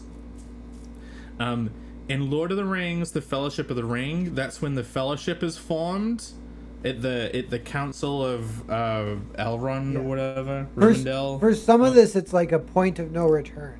Can you say that? Yeah. Yes. In The Lion King, that's when Simba finally mans up and decides to return to the Pride Lands to kick his uncle's ass. In Titanic, it's when they hit the iceberg. Wow. Okay. It's a pretty big one. 195 minutes. Could you imagine watching Titanic? Jesus. Not again. That's two Maybe- fucking hours into the movie until it hits the fucking. Yeah, what happens in the 2 hours before that? Jack They plays fuck? Nothing. with Rose. A lot of fucking in a car and putting hands on the. No, they do that window. once the iceberg goes down, I thought. They're banging while I don't shit's think dying. that's what happens. We might You want watch. He's like, different Rose, we film, don't got Bear. much time, baby. I think you watched a different version. Oh, oops. I remember I liking watched the it. one. You watch the more explicit one where it's mostly car sex. Yeah. While they're floating in the water. Yeah, he Yeah, actually did and- get on the door with her in there. If only Rose was a villain. In Forrest Gump, it's where he starts running. Yeah, this is cool. I like this concept. This feels more helpful than well, put the climax of your story here, because I have ran into an issue of, well, yeah, I know this is when the climax of the story should be, but how do you lead up to that? When do I start turning the story? And I feel like that's even more important. Once you set up the pivot and the point of no return, then there naturally would be a resolution, which is the climax. So I don't know if this is because this is the first time I'm hearing about it, but this seems much more helpful. Yeah, because the climax totally happens, but like Back to the Future, you'd think the climax is when the lightning strikes the clock tower and Marty is finally sent back, right? You'd be like, oh, that's when everything rises to the most and it's like calm after that. But there's a distinct change in direction of goal that happens before that, right? Like in a Lion King, you'd think it's the fight that Simba has with Scar, you know what I mean? And like, no, that's the resolution, though. And that's not. Yeah. That's not. You wanna start with the what comes from. Yeah, it seems like this is a drastic change or revelation, in the story that helps them resolve the whole thing. If that makes sense. Mm-hmm. I think in the whole story circle thing, it's the point that's usually at the bottom, but like you just have to shift it over to not be right in the middle, because it's not in the middle. Right. There is a structural point that happens in the middle, but that's not this pre-climax. What's the middle point structural thing then? Like, what is that typically? It's like a table turning thing. So this has a table turning element to it, but I don't know the middle one. I know it's one of the writers. Like I know it's a real thing. Like within 3-act structure, they say there's 3 acts and a middle point. Middle point is like a table turn. But one example is the Tom Cruise movie where he's the killer and he's the taxi driver. He makes him drive him around all night to kill people. You guys know what I'm talking about? Is that Collateral Damage? It's just called Collateral. Oh, Collateral. And it right in the middle. Never seen it. Is in the middle is when the taxi cab guy finally gets fed up and throws his kill list off of a bridge. And so I mean it's similar, but this is different because that's literally like the middle. So it's not even close to the climax. Doesn't have anything to do with the girl that he tries to save later. Stuff like that. Move your bike closer to you there. Kind of a little. Is that midpoint kind of like a climax of the fun and gamesy thing? It's like the most intense version of the first direction. Yeah, in that case, it's kind of like, well, because it's pretty good dramatically if you're watching it, because you're like, well, did he just, like, what's the killer going to do now? He doesn't even have his target list.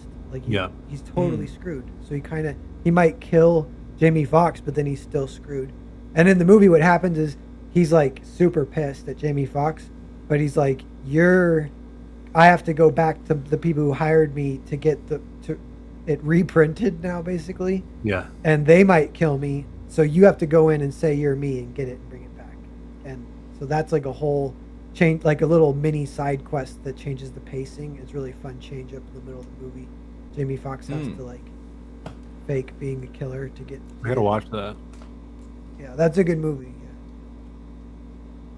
I wonder if in Back to the Future that's when he's like in the car with his mom and then he punches up Biff or something. I don't know. Get your hands off. It probably has a midway one too. It would be good to see if we do this for a movie ever. We should do all the points like from multiple from like the golden ratio and just from 3-act structure.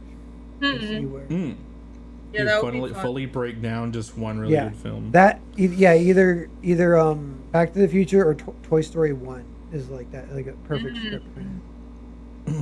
You should do Back to the Toy Story, and it's basically both of them broken down the same way, and you line up the matching points that happen.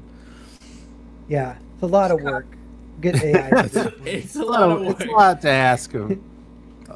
Just get the AI to it. Okay, Yeah. next slide. Oh, also on this slide, so this in the bottom right, this is like manga story structure, and it has this twist that happens at about 60% of the story, and I'm kind of wondering if it tracks to the same thing, because that is a kind of like a reframe that changes your view of the world, and then the last part of it is supposed to be reflection on the reframe.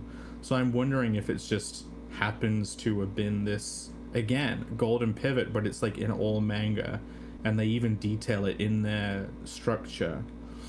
Yeah. But yeah, I always see that like the little diagram thing for like this is the different structure that manga uses in the East. But I'm not familiar enough with any story to kind of realize what that means or have an example of it in my head. Yeah. I don't. Research It's that not. more. Yeah, I don't think it's like all manga has this story structure. There's definitely, especially shonen manga and the more conflict-based stories, still have the rising action, conflict climax, and it's two opposing forces, etc. Especially in shonen. But in I think the idea of the twist in manga comes from how manga makes slice of life stories work, and stories that aren't necessarily about conflict and we have a goal. It seems like the story is about nothing, but it works because there's still a lead up to a twist, and that's why you read. and the twist is a new piece of information that creates a large matrix of possibility. Like that's what the reframe is, right? Like, oh, now we know this, so now what we saw here expands to this, and the matrix just got bigger. Have you guys followed Claire Obscure at all, the video game? It's like Just a the French Claire video series? game.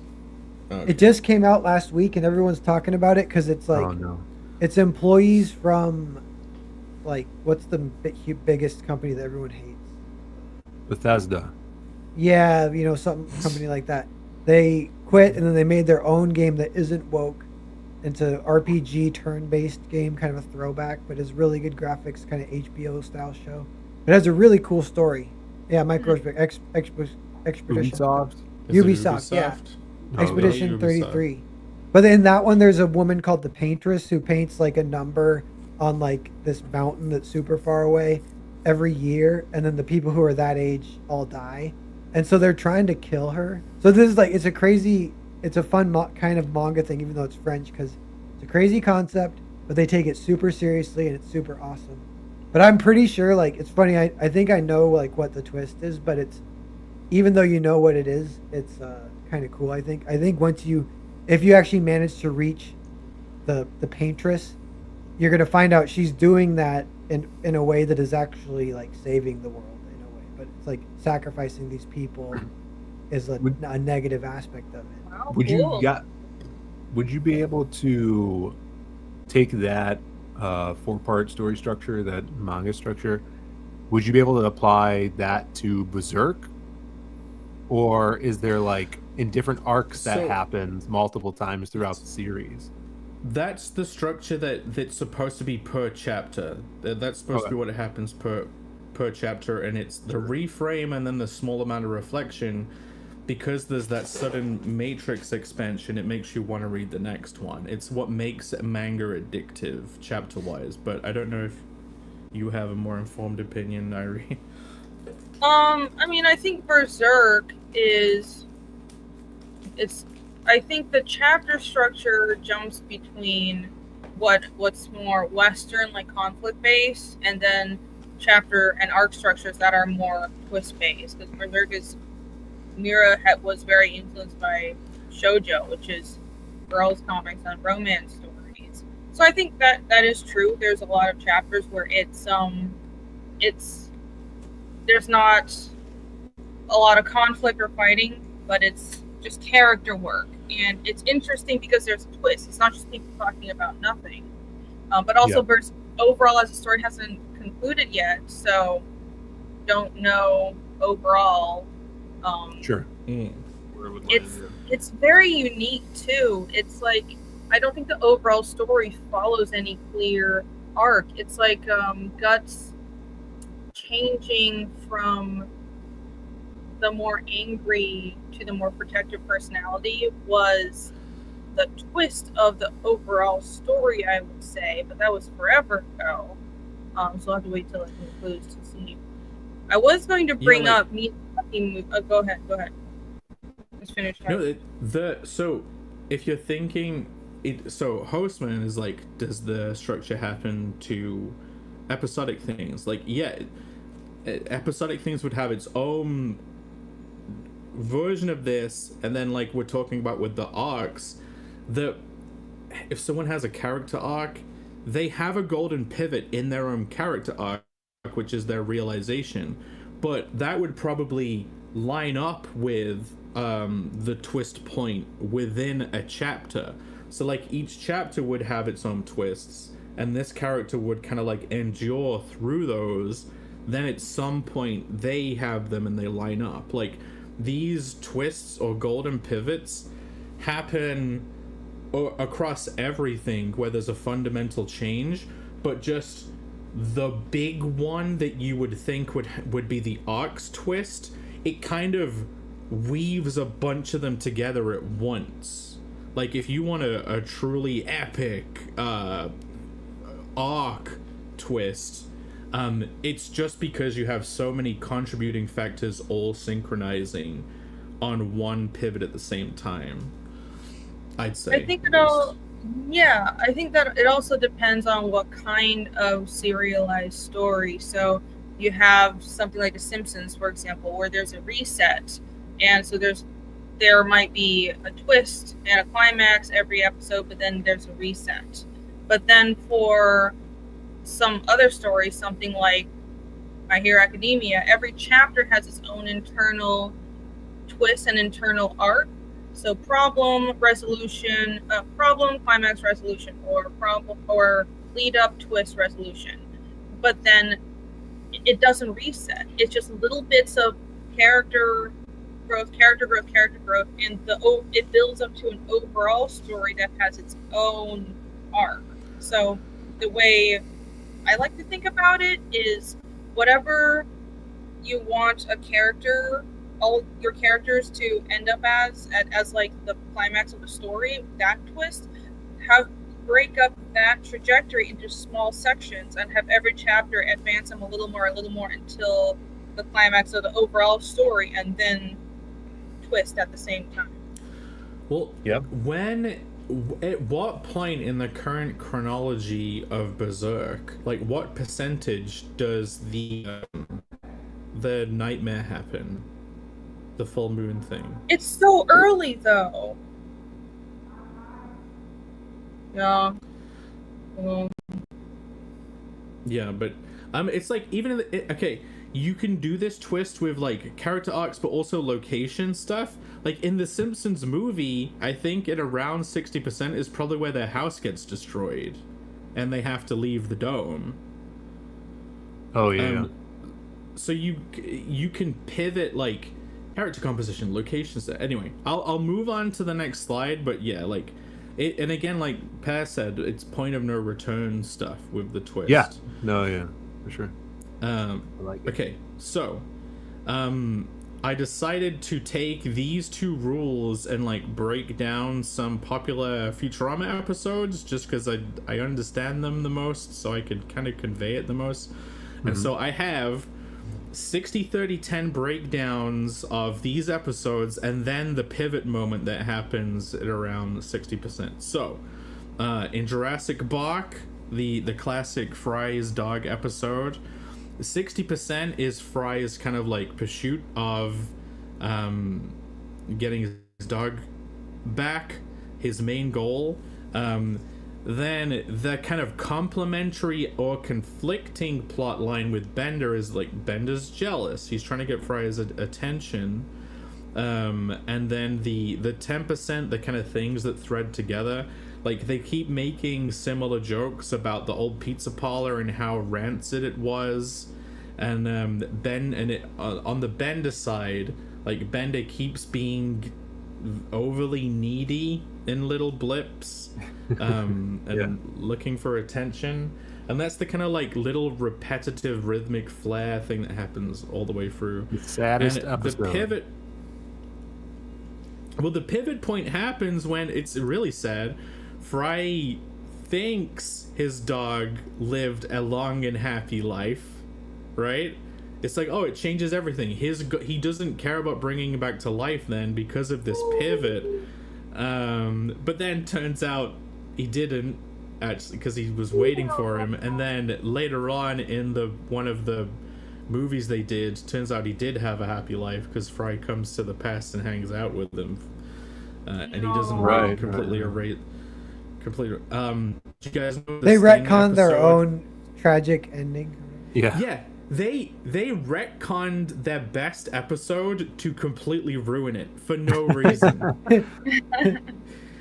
Like in Bender's big score, Fry goes back in time, and it just lives the rest of his life, and he hangs out with Seymour and feeds him pizza until he's old.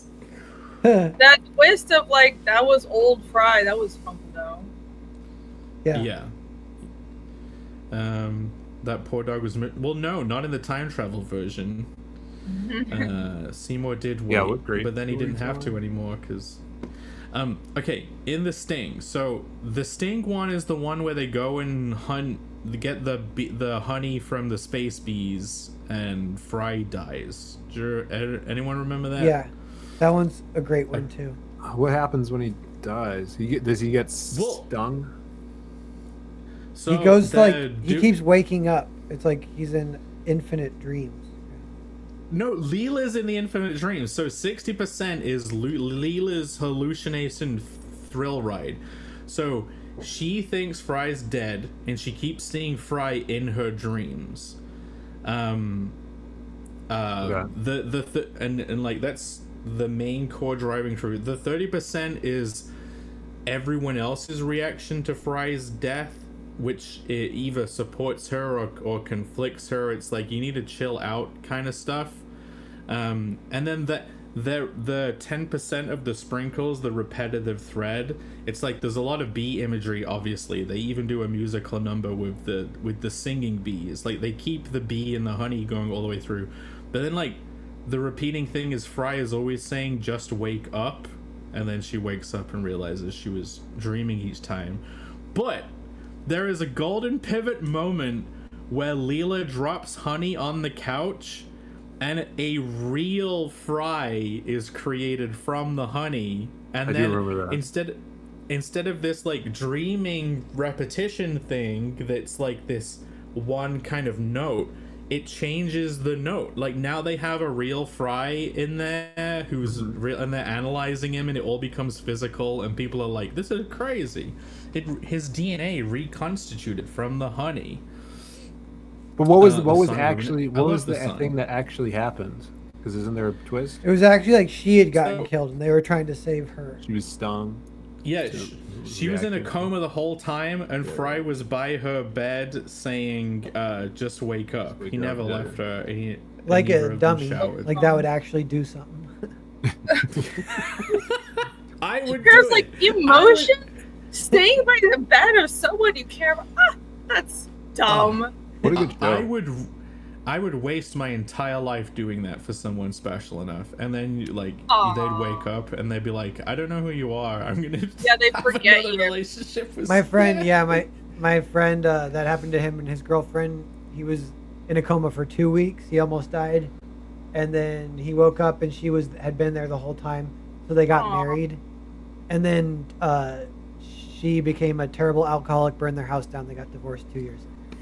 No, that's terrible. Yeah, that's what's gonna happen every time. Jesus. I wonder what the golden pivot was that changed that direction. It was the coma. The way coma never would happen. I think that was part of the setup.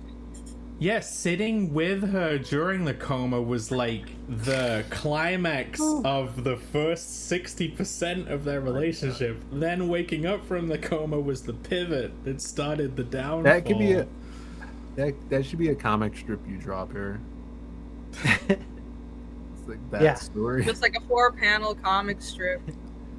But what's the revelatory conclusion at the end? Don't care What's about the lesson anybody learned? because it'll Yeah, all don't be sit by down. someone's side. Yeah, don't form no relationships.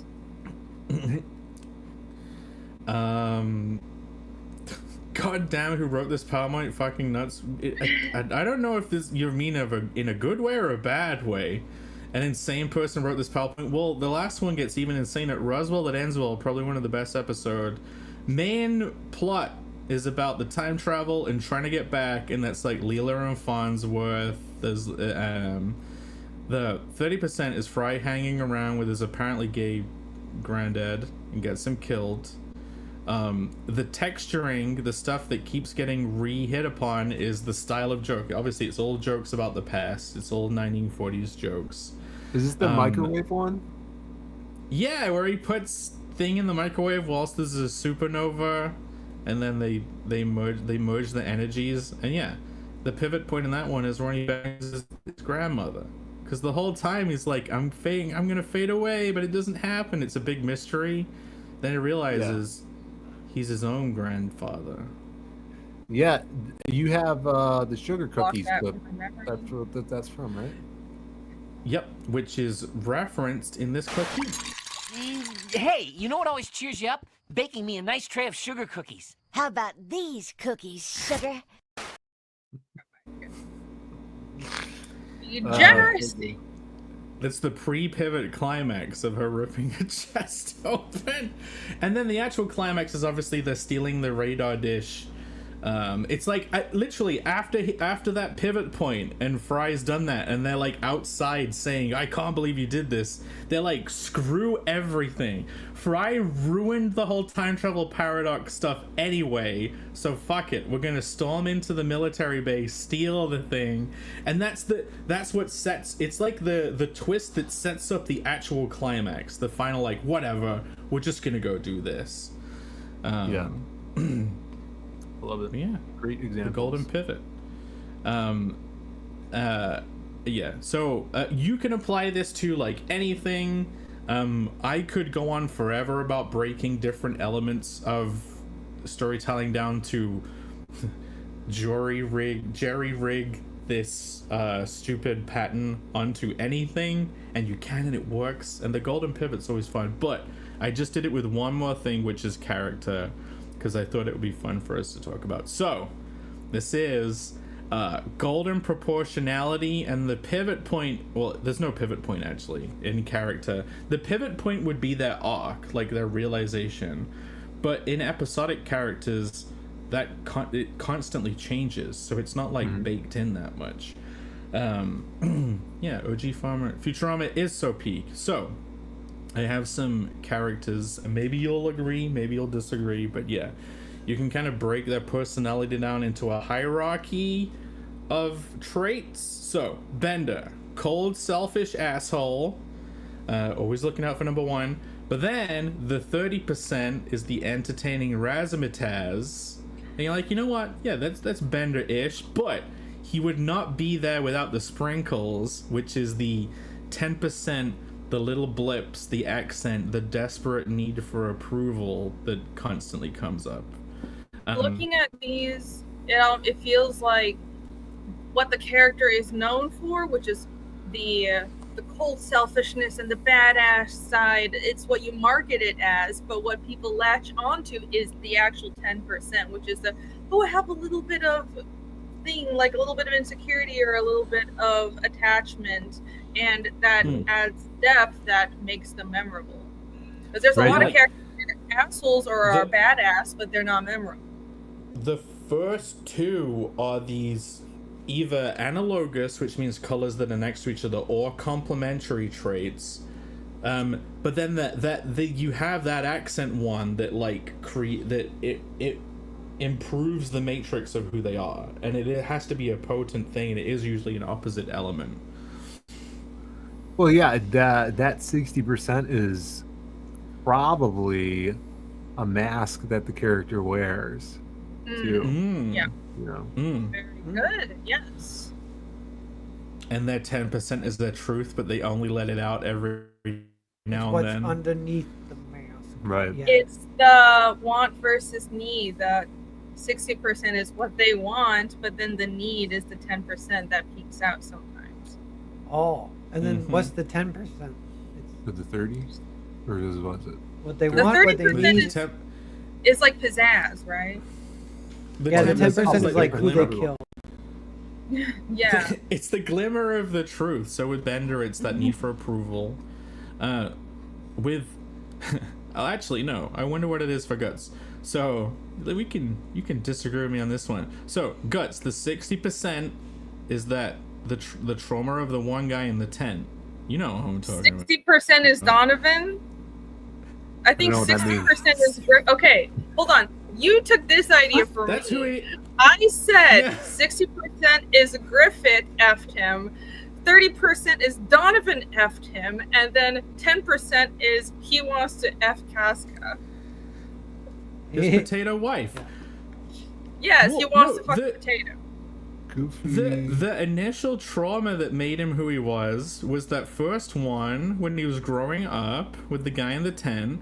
Then the Twink Griffith stuff is like the new thing he's dealing with. Like that Twink makes me feel weird. And then But the 10% is Griffith his is- potato wife or Griffith the elf defines him sidekick. much He more. gets to choose. Yeah. I feel like he wouldn't even remember getting raped a bunch when he was a kid. He did remember, definitely did, but He wouldn't that even was remember it. that was It's- partially resolved in the Golden Age arc. That was the point of that initial the pivot that led to the climax, which was the eclipse when everything went down. Yeah. I would say it's his current 60% is Griffith, but his character switch in the Golden Age it was predominantly Donovan. A lot of Okay. fucking story, guys. Results may vary with Guts. He's a mystery, but extreme. the 10% could also be his little elf thing. Puck. Yeah, Puck, Mother Pucker. Irene hates Puck so much. I hate him so much. He's so annoying. Why is he there? What does she even do? You need that 10%. You need the 10% of stupid Flies little around elf thing naked flying and around. acts like an idiot. It's like that little wisp that annoys you from Zelda. I hate the cutesy little Hey, characters listen. that just there to obviously make things more lighthearted. Go away, you're not needed. Learn to write. Okay. But yeah, Well, maybe like the we can move on. 60% is, so the 10% is, you could look at it, that is the need that needs to be quenched, and then the 60% is how they want to be perceived, what they think they need to do to get that need. So it's like a lot of this is like outwardly be very stoic and badass, you know, and often probably could lead to more issues than they would think. But it's all kind of brooding their way to quench that need, satisfy that small need. That seems like a good kind of like proportioning of it. All right, let's see if that tracks with Homer then. So 60% lazy glutton. So that's his need. That's his want. Then he has 30% goofy charisma, and those two kind of go together, right? They synergize in a, but they kind of and then his 10% is that little glimmer of the devotion to family, the little sentimentality that comes in every now and then. Yeah. It doesn't happen a lot, but when it does, it's like, oh, this is the full matrix of who this character is, and I love it. Yeah. That one helps me understand what this whole concept. The Tony Some of the Stark one's others. good too. Yes. Oh yeah. I'll go through Cartman quick, and then we can get to Tony Stark. So yeah, Cartman, he has his Machiavellian selfishness, so the evil twisted to get what I want. He has his outrageous theatrics, which kind of pave over. It's like, oh, but I'm funny, right? I can be evil, but hey, I'm funny. It's the same with Bender. Like he can be a performer. And again, Cartman has that like childish need for approval sometimes, where he like is actually deep down quite pathetic. Some of these are like, yeah, it's like contradictions, but when you proportion them at 60, 90, 10, then it makes sense. Versus if it was like 50, 50, you'd be like, that don't make no sense. yeah. Right. Like when people, because I've seen when people write down breakdowns of even their own characters, and it's basically like this list of things, and the top one is probably like 60% who they are, and the rest are like the 30 and the 10, and it's hard to kind of. It helps you see who your character is more by just proportioning them to that 60, 30, 10. Like, even if you did like a character who's a coward, but 10% of the time he's brave, that would still be a decent character, actually. Like, if it wouldn't be if it was 50-50. It's like, sometimes he's a coward, sometimes he's brave, flip a coin, I don't even know. But yeah, like, he's when the brave time, when the time is just right, and his fate, and he will align. It's like he's brave when he's defending a friend, but he won't defend himself, kind of thing. Yeah. But yeah, Tony Stark. So you have his genius, his egotistical genius, again with a complimentary showmanship that kind of like lets him get away with having the ego because he has a bit of charisma. But then the 10% is that.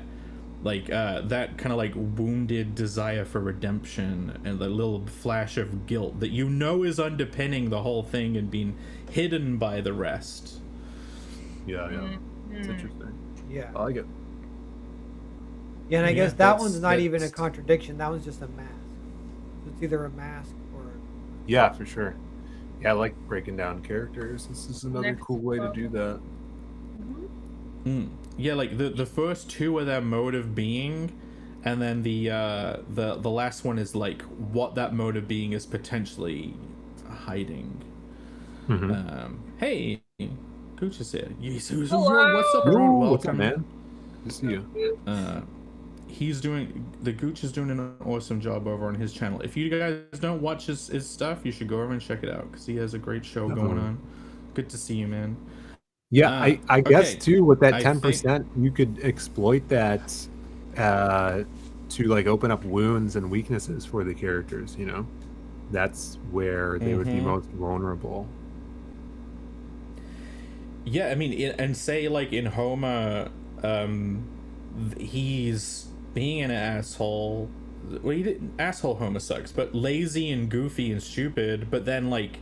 The 10% is the shining moment where it's like they are redeemed. They do seem like a worthwhile person. Like he'll do anything for his family kind of thing. It's almost like a way of justifying it. Like if Connell is stupid and carelessly violent, but then there was a 10% moment where he's like, I just want to hang out with people as friends. Why do they keep running away? Yeah. Yeah. You know what's funny with that Homer thing is that works in stories, but in real life that would be the most toxic shit ever. If someone, if their proportion of when they actually are nice is 10%, or 90% piece of shit, 10% they're tolerable or whatever. Yeah, they would be a toxic person. It's like, oh, they're really abusive all the time, but like every now and then they'll come home with like a little gift from a toy shop, and they'll be like, here you go, kiddo. Here's your reward. That's how people's like that function. People's like that. They're like, most of the time they're just completely shit, but then they keep you strung along on the, oh, but they can be good. No, they can't. Yeah. Leave it. That's what the people in real life have that golden ratio for their own personalities. Like, I think that's why it works so well. It must be, but it doesn't even have to be, well, some abusive dad beating his kids. It could just be regular personality flaws, I think. Well, like Homer only strangles Bart 10% of the time. Yes. That's one of his redemptive moments. Yeah, when he strangles Bart, it's like all better again. Right. So we don't have to talk about these ones. I threw them in at the end just so I could quickly go over them. But yes, it could be tracked to so many things. We already kind of like touched upon cast composition, main family, core side characters, gag characters in the 10%, and they recur. So this 10%, the sprinkles, it's supposed to be this. They pop up in an almost rhythmic way, a recurring way. Tone, like you have your main tone if it's comedy, and then you have like comedic violence in there. But like, hey, let's say 10% of the time you're throwing in dashes of romance, like to add that third dimension. That's a cool way to look it's at the it. same with like locations. Futurama, you're always going back to Planet Express. Like, you're not there 60% of the time, but 60% of the show overall is probably based in Planet Express. Then they'll go off to planets. So it's like, imagine a show where you have people live in a spaceship. Star Trek, it's happening in the spaceship. Then they go off to like up a planet. So 30% of the show is in those surrounding village locations, and then you have the kind of like rare locations that would be super special, like, and I put Magic Cave. So big city surrounding villages, Magic Cave, and yeah, I put philosophy there too, meaning like you have a core idea or conceptual philosophy that you want to put across in your thing. That would be the primary one. You'd have a kind of like opposing or complementary one, and then I would say you could probably have some random recurring satire point of views that are almost like sprinkled oddballs on the philosophy. But yeah, I didn't even write much about that, but this is good to, especially for like tone or I guess genre, like just what popped out to me when you were reading about that, like in the Psycho Slumber book, it's a horror, which would be it's a horror slasher, mixed with action. But then the 30% would be like there's a mystery about how is this killer getting away with this, and what is his motives, and what's tying him to this plane. But then the 10% would be, in my opinion, like comedic or levity. And those things just pop up a little bit, and that's where characters like Krim come into play, because he's very nonchalant about things or over the top, and that's a good way to kind of like lay out the percentages of what's going on in your story, and it bumps up everything else. Like that contrast to the point where like I've had people point it out in reviews already. And when people read it, they're like, "Oh, this line, like it's a laugh out loud line," and that was awesome. So that stuff really makes a difference in genre and tone for your stories. But you're only doing the comedy 10% of the time, right, rather than like equally with the other elements, so it doesn't undermine them, and you're not being thrown around too much whenever it happens. Probably they'll pick it out, which is theme, which I put it. Oh, sorry, it kind delay of happened. I'll stop. Sorry, there's a little lag there, but what Pear was saying, where it's like, oh, if this was a real person, it would be really shitty, but since it's a story, those 10% moments really stick out because there's such a contrast between that and the 60% that's going on. Yeah. And those things really jump out at the reader and stick in their mind. It made me think of contrast, like Phil was talking about a few months ago too. It's all about contrast. Maybe that's why it works. The 60-39. Yeah. I'm gonna refresh just so my internet might improve. It sounds fine now. I think it's okay now. Okay. All right. But yeah, just proportional breakdowns for every aspect of like storytelling. I think it lets you put stuff in perspective in a way that's useful. And yeah, those pivot points can happen with everything too. Like location can get destroyed, like the location distribution where the characters are and anything. Like the ship can crash into something, the home can get destroyed. That's a pivot point for location stuff. Like a character's arc, they can realize that 10% thing is who they truly are, and it changes their mode of being. But in an episodic thing, they would kind of like always come back. Sure. I think, oh, by the way, this theme thing, courage in the face of evil, I'm thinking Lord of the Rings, and then you have friendship and loyalty. It's the way you're able to exhibit that, and then the into mystery is kind of like exploring that world and wondering what you'll find. It's very, I think you can track this same breakdown to Harry Potter too. But yeah, That's a lot of fantasy. There's like that into mystery is yes. like Disintegration Street. Everyone back in, or I retire forever. Yeah, what is going on? Which That's what I asked. I could bring that up. Would you? We could jump into the second half if you want. We could bring up Disintegration Street, some other stuff. I could show some of the manga, but I feel like I won you guys over a little bit.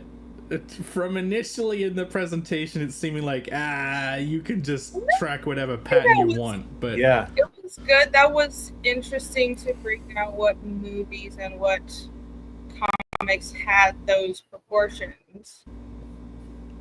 Well, yeah, it was good. Yeah, a new way to look at structure. I love the character aspect of it, and then also finding where your contrasting points throughout your story is that are kind of going to make an impact on your reader. I'm gonna go look at every character and try to do the 60-30-10 breakdown now. Yeah. I don't care if it's accurate. It's just we can fun. thank Bancroft. I will never. Yeah, it's just Thanks, it's Bancroft. a good way of having a point of view in your own character. I can't. Seeing as the people would say, oh, you could just track that to anything, or oh, you can just if you try and apply it to your character and you realize there's no 10%, that can be, if you're like, oh, my character isn't that great, and you try and track it and like, shit, it's missing the 10%. Definitely, it could be helpful. I agree.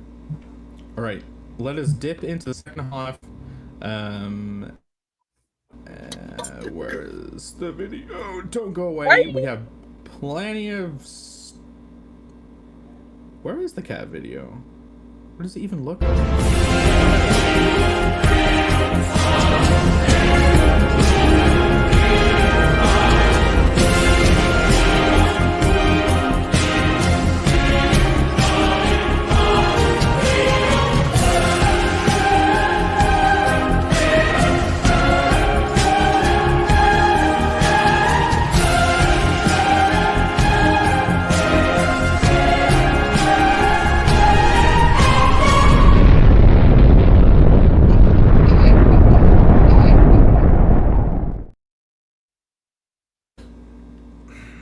You're at 14 bids already?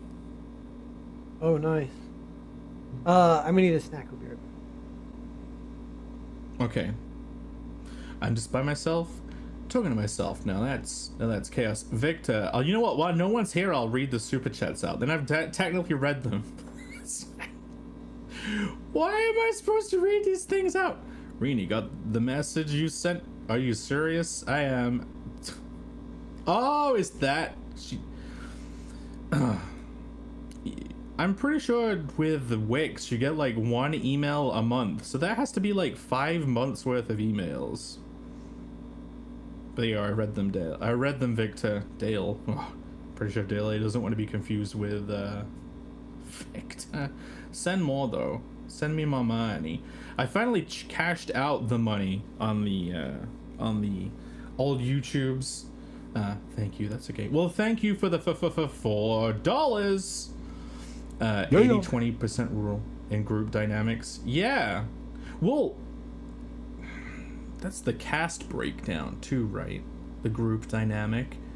Phil, in any duo, is one of them always primary? Is the 60-30 rule the Batman to the Robin? I thought Phil was back. I am back. I am back. Hello. Is Batman? Did everyone abandon the stream? No, I'm here. Yeah, I'm about to. I'll be right back. No. Yeah, Shit. Batman's more in charge. We all know this. Is there a 3? Or is there a team of 3 people? Like, I don't know. Blah. A223. Yes. Thank you, everyone, for bidding on the auction. I appreciate it. 14 bids. Awesome. Wait, Yes. should I put? What about should the I? other- I'll put it over here. You did them up. You put them up basically at the same time. Yeah, 4 there's bids over here. two. I figured I'd try doing 2 of them at once. I have a few other pieces, so there will be more upcoming. I did a bunch of these small drawings, and I like those Shikishi boards, these little golden board things, so I'll have more of these going up too. I really like doing these eBay art auctions. Oh, hold on. Da-da-da! These. I like that you've hidden your swollen cheek behind the hair. Yes! It's a tactic. It was actually way worse, but You should have got both of them done at the same time, and then they could have cast you as the lead role in Last of Us. oh my gosh. I asked the doctor to just do both because I have one on each side I need taken out, and he's like, no.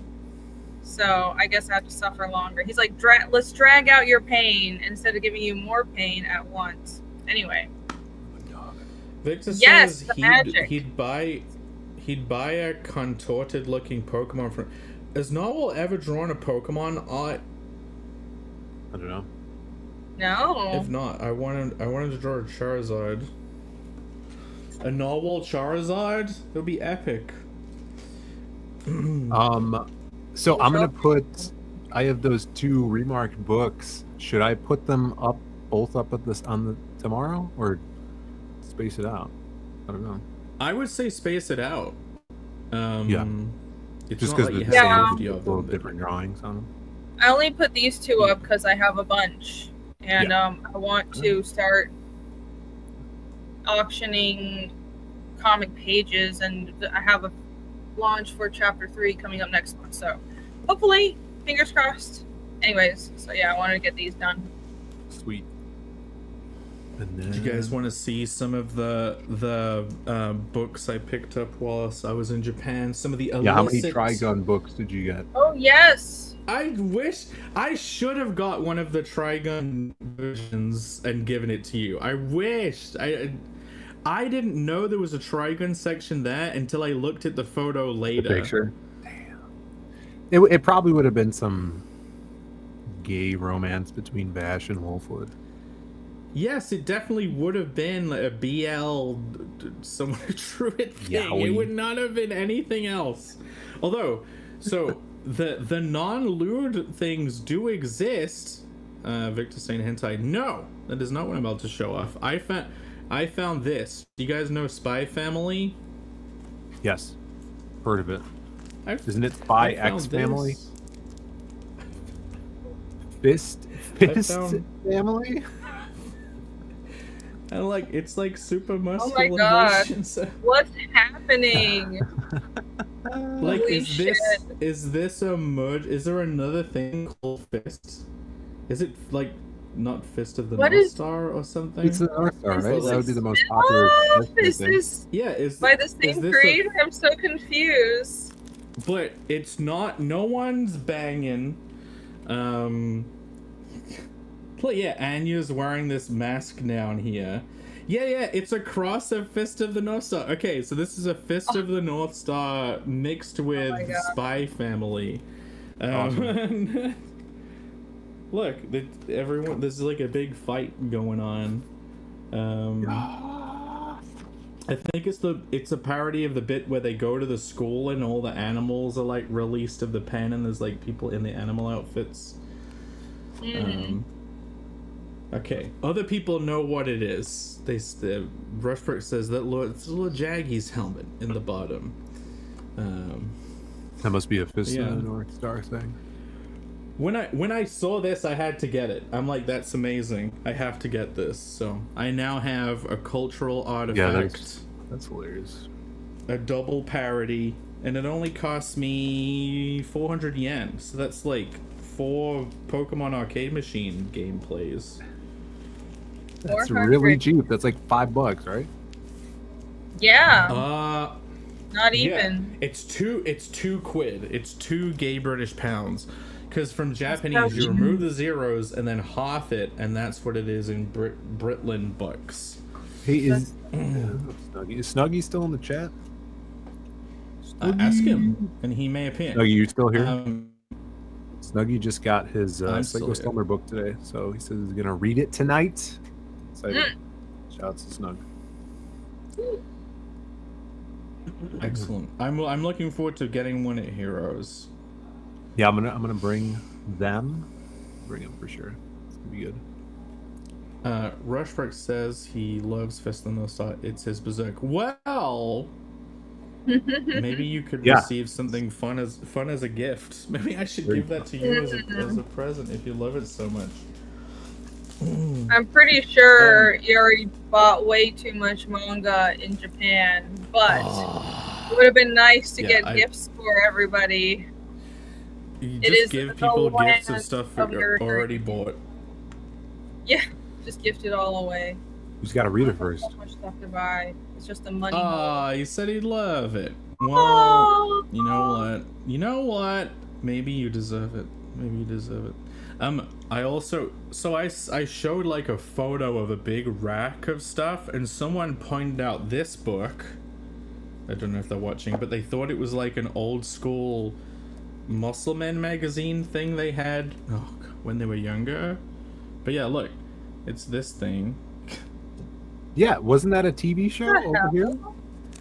I have no idea, but seeing as someone pointed it out, I'm like, I'll have to get it. It's number 88, so you know. Wow. Careful. It's the special number. It is the Times, huh? Mm-hmm. Of the Times. But look, it's just a bunch of these guys fighting. Yeah. The whole No, that's time. like super popular. I've seen Yeah? that guy a bunch. The fish but flip guy. It Looks like Thomas reminds the me Tank Engine, there doesn't was this American cartoon called Mucha Lucha over here. It reminds me of that, but I don't think it's from that. It's the same thing. Someone in the chat's think gonna know what it's- it is, right? Safe to flick through because these are the these are the very safe Is there nudity? things that I picked up. Rushbrook says that's Kinnikuman. Kinnikuman. There he is. With all And the this wrestling. whole manga. book, it was only 520 yen for this. So that's Oh like my again, gosh. very This is why it's mangas- so the stuff is so cheap. Yeah, they have an anime and everything. Why are his lips so large? 10%, Phil. That's the 10% of his design. Large lips. It is, huh? He looks like he's supposed to be a fish man. Dale is like, Alex, is the meme done? Dale wants to stop watching already. I want to be released from No. Whilst I was there, I had to pick up like whatever the latest volume of One Punch Man was. So I have a Japanese One Punch Man, number 33. Oh. A lot of double-digit things, recurring digit numbers I seem to have accidentally picked up.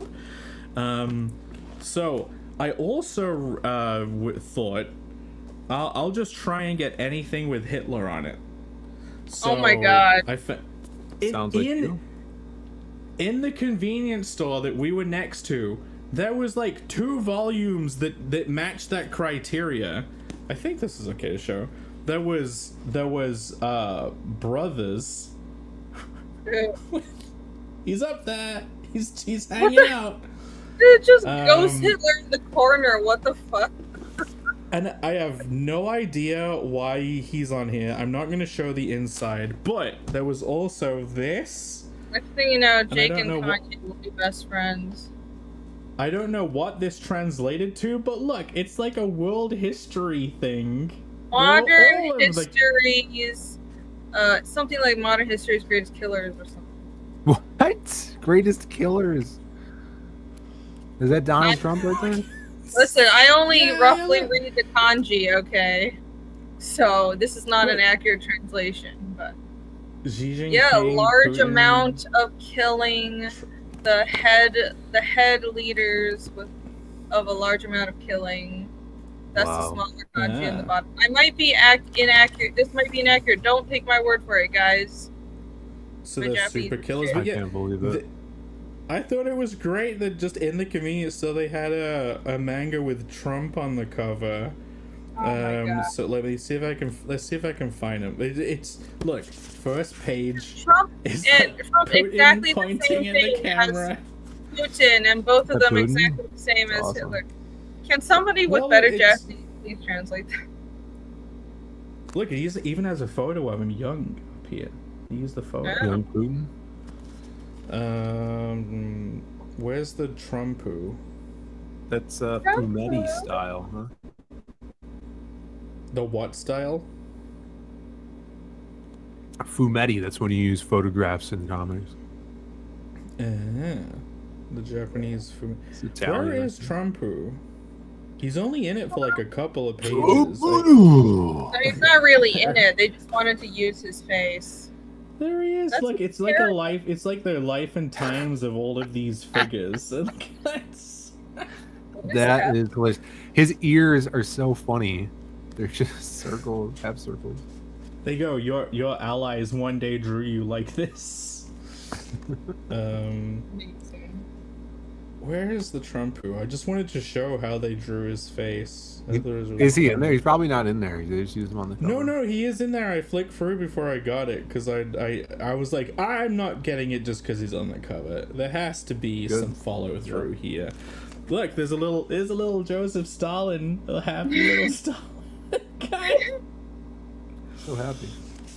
He's so happy. It was very riveting. Happy Me flipping Stalins. through a Oh, book. so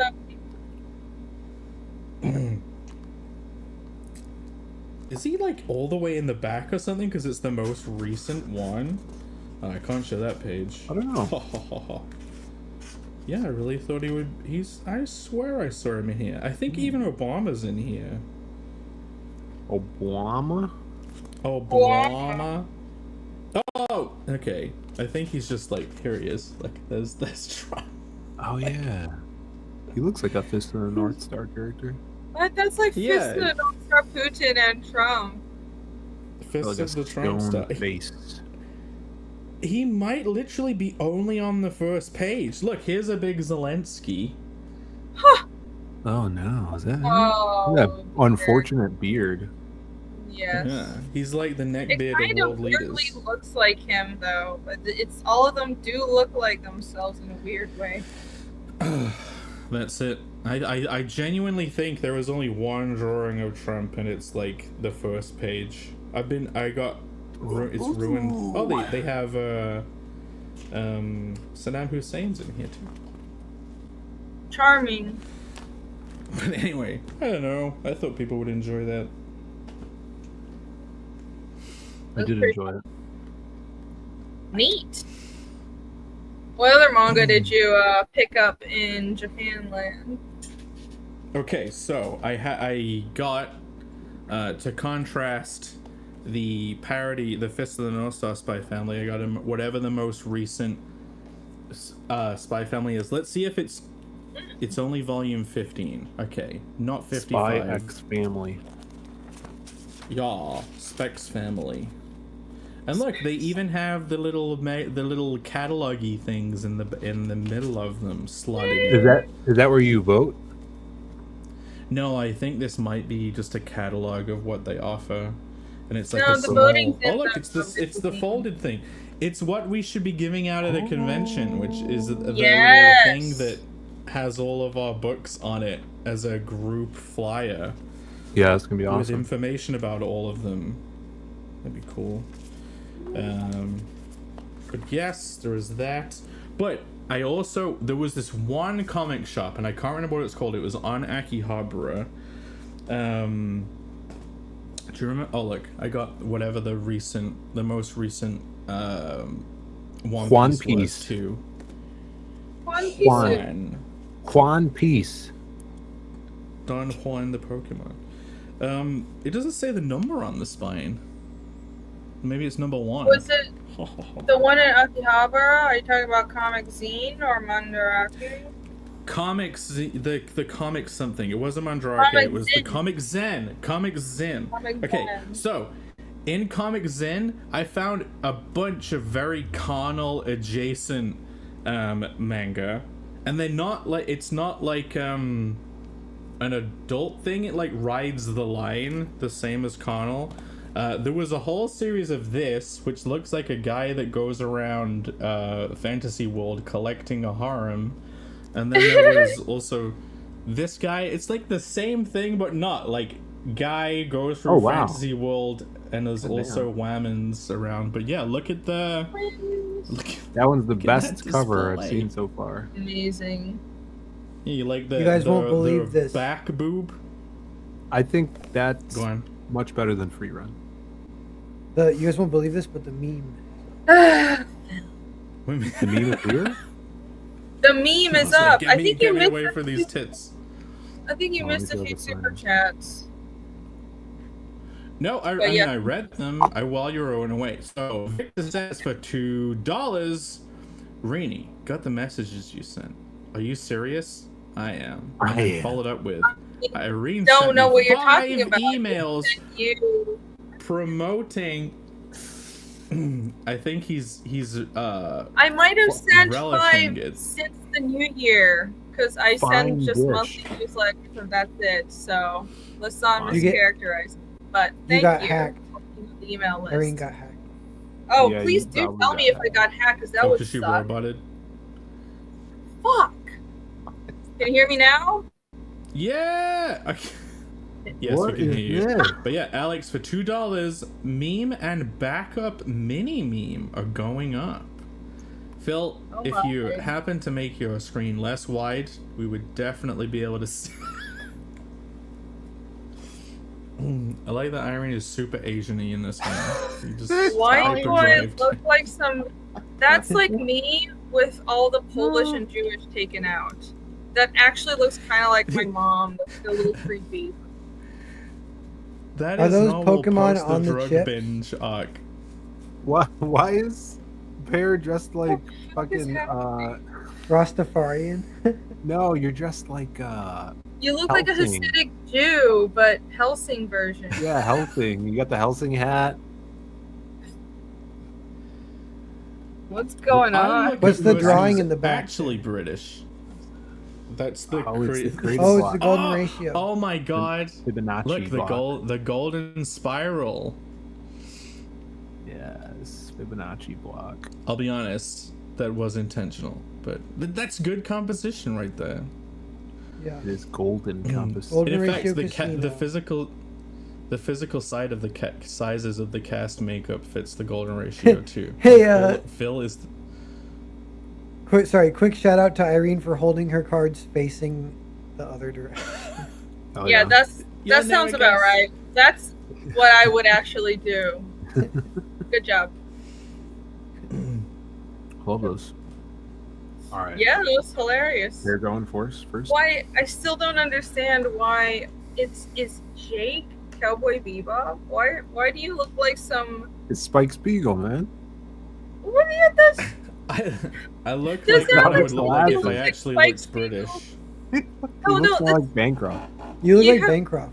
Yeah. Yeah. It's like a random British person's face pasted onto Spike Spiegel. That's Jake Sure. to a T. Yeah, Pear's not looking too good. Yeah, He's that's got some liver post failure. drug binge. The drugs. Liver riddled by drugs. All right, you want to read this, Pear? He was on drugs. He was on drugs when they sent him there. They kind of scared him straight. That's a boring elf lady that doesn't do anything. A story without sprinkles is a story that's not worth taking a bite of. That was a great That's a It's a good great, one. great line of dialogue.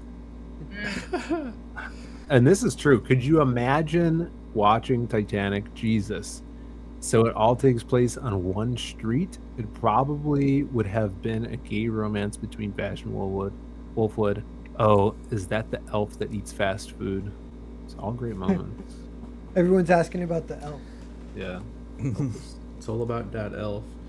I had to sit on a tiny orange plastic stool. Guys, this presentation is gonna suck balls. You get a main thing, and then an additional less big thing, and then a tiny sprinkle. I don't know. Maybe I'm not explaining it very well. I also thought I'll try to get anything with Hitler on it. That's the sprinkle. That was very recent. Yeah, You that said meme came fresh. Fresh meme. He was gasping for quotes. I don't understand why I look so stereotypically Chinese, and why are there things in my ears? You're listening to music and stuff. Okay. You can't lampshade the holes in the present. Wait, should I do it with an accent? How many times do I want to be canceled? Asian accent. You should sound like the art. You can lampshade the holes in the presentation. Terrible show. Everyone should just leave it right now. All of these things you can find in nature, going in wild. You took this idea from me. You do a good racist Asian accent. It's the only one I can do. It's good. You do a good I have impression of you. sacrificed my internet presence. I'm now canceled. You're welcome. And we do have a, even though there was no Napoleon quote about donuts, we do have this Rushmore says I sound like his mom. It's the only accent I can do because I've heard it so much. Look at the little Crater Block casino slot machine. I love this is as if nuance. this is the video game journalist website profile picture version. Oh, I want a print of this. That's so adorable. Hey. Perry looks like a lumberjack. Yeah, I look kind of That's ginger. not how casino machine buttons work, but, well, I guess the AI doesn't know that. And then Jake has a hedgehog hiding in his hair. Yeah, well, that's like the parasite under my brain. That's Oh, yeah, controlling yeah. my thoughts. Brain leech. Hair looks Making like you he's give wearing thumbs up. those. Hair looks like he's wearing Yeah. those fake noses and glasses. With, like the nose is attached on. Yeah. Yeah, who is it signed by? Is that Rushbrook's signature? It looks like his signature. Did he run Rushbrook's art of us through the AI? I don't know. Maybe. Okay, yeah, Is yeah, that yeah, what yeah, it's yeah. called? Yeah? Oh yeah, it's awesome. Awesome. Great job, Alex. Thank you. That's adorable. And that art was great from Oh, Rushbrook. man. I love that piece. Dope. Thank you. Well, that is it. We have reached Oh, I have the one more end thing to show. of another amazing.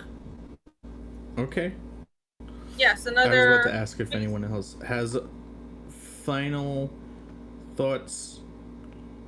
Well, I jumped the gun. But here you go. I have these. Sorry to ruin your outro, but I mentioned that I printed a bunch of these character profiles and fiendish flyers for Japan, and I figured out that's like a really useful thing to do at conventions, and that's basically how you market your book and not just sit around a Comic-Con being a schlub with a book that nobody knows about and being sad. I have one set left over. Let me know if I should auction these. Maybe I'll throw these in. But yes, that's what I wanted to show. Oh, that would be fun. And go check out the them to like a future one. Yeah. You can do that. Awesome. So this week I'm streaming, is anyone else going to stream this week? Yeah. Just my regular days. I don't know. I'll be streaming tomorrow, and there's going to be an announcement on the Diaz Brothers about HeroesCon stuff that we're bringing, auctions, and then I might throw in a random stream sometime next week looking at a book or something. We'll see. Cool. Pat, you've been streaming a bit lately. You had your. Do you want to? I don't know if you want to bring up Disintegration Street again, but you had a good launch with that, and I think you were with Ovid earlier. Yeah, I've started promoting again. I have a little extra bandwidth to pull that off until my soul breaks again at some point. But yeah, so if anyone wants to get promoted by me on my channel, but we can't call it the Narwhal Nuge anymore because I'm the artist formerly known as Narwhal, so I don't know what to call it. I was thinking about calling it the Pooge. The Pear Push. The Pear Pull. The Pear Push. Yeah, those are maybe those, but they're pretty simple. The Pear Pump. It's the Pear Pump. How about maybe the Pear Poop. Pump. I kind of like Poop. The Pear Poop. Poop? You gotta have an M in there. Don't make it weird. Let's pick the worst name. Because it's got to be a wrestling move, is what I always say. It's like, you come into my ring, I have my way with you, and you make a little money. Oh my god. I like that. I mean, the Pear Pump sounds like a wrestling move. Yeah. Yeah. Or the Pear Gonna Pile hit him Driver. with the Poop. The Poop. And then, this is up, yeah. Notice it's still only at 13, guys. That means I retire from comics forever. No. We'll see you next week. Before the second issue of Vatican City comes out, already retired. Yeah.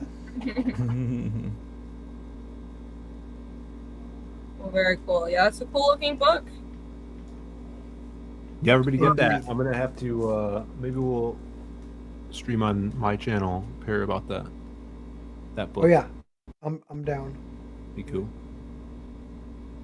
That'd be good. Yeah, you doing saying Brendan Small in my head. Brendan Small? It's a character isn't it a character from a show? I keep saying Brendan Small. Yeah, he's from Home Movies. Yeah. There you go. I keep Brendan.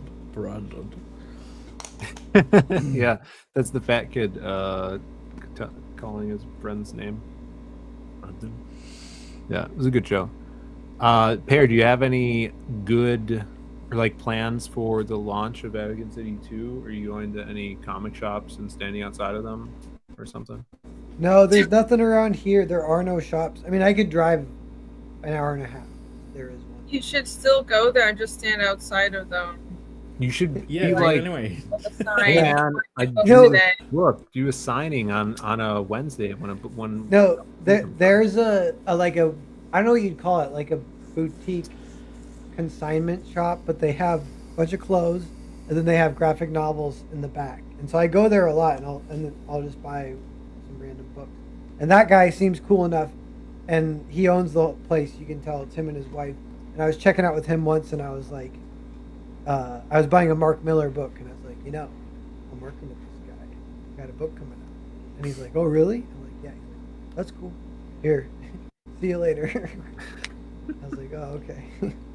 you gotta go to a comic shop. It would be funny. Yeah, if we were in the TV candid camera era, there would be a whole bit following around with a camera of you trying to get people to buy it and sign it by like hounding Yeah. people who went. I'm into like, a hey, comic I'm the shop artist and on standing that. outside. They're like, shut up, get out of here. I'm like, no, really. If you have any Mark Miller books, I could sign those because it's kind of relevant in a way. Just Yeah. sign Yeah. I'm Mark Millar's long lost son. I'm like, they're not carrying the book I have with Mark Miller, but I'll sign your Batman book if you want. Way to do it. Yeah, everybody make sure you got that on pre-order. Have it on your pull list. Coming out next week. Gonna be another banger. I'm manifesting that it will sell better than issue 1. Sometimes that's fun bragging rights to be like. Yeah, that'd be amazing. Yeah, so It was sure a you good. gotta- You gotta manifest it. It's the only way to make things happen. It's a Well, good I would- cliffhanger.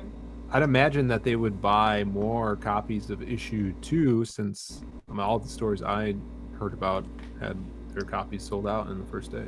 You know? Yeah, that's what I'm hoping.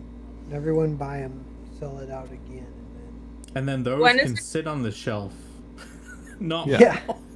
And then we have to Because buy all of those. When is it? Then- Next Wednesday? Yeah. Next Okay. week. Yeah, and actually next Monday is my birthday. Not that it matters, but it's kind of Wow. timing out, yeah. Birthday What? stream. I don't know if I Pre-order was. book for his birthday. Everyone. Yeah, I don't know what I'm gonna do. Might cook some. You should desperately beg for super chats on your birthday. Yeah, I might cook some meats. Just some Meat or beans? Sounds good. meats. Good. Yeah, meats are good. Yeah. Better than beans. Speaking of better than beans, Aww. Yes, the sign up that I promoted and then forgot about because of Osaka Comic Con.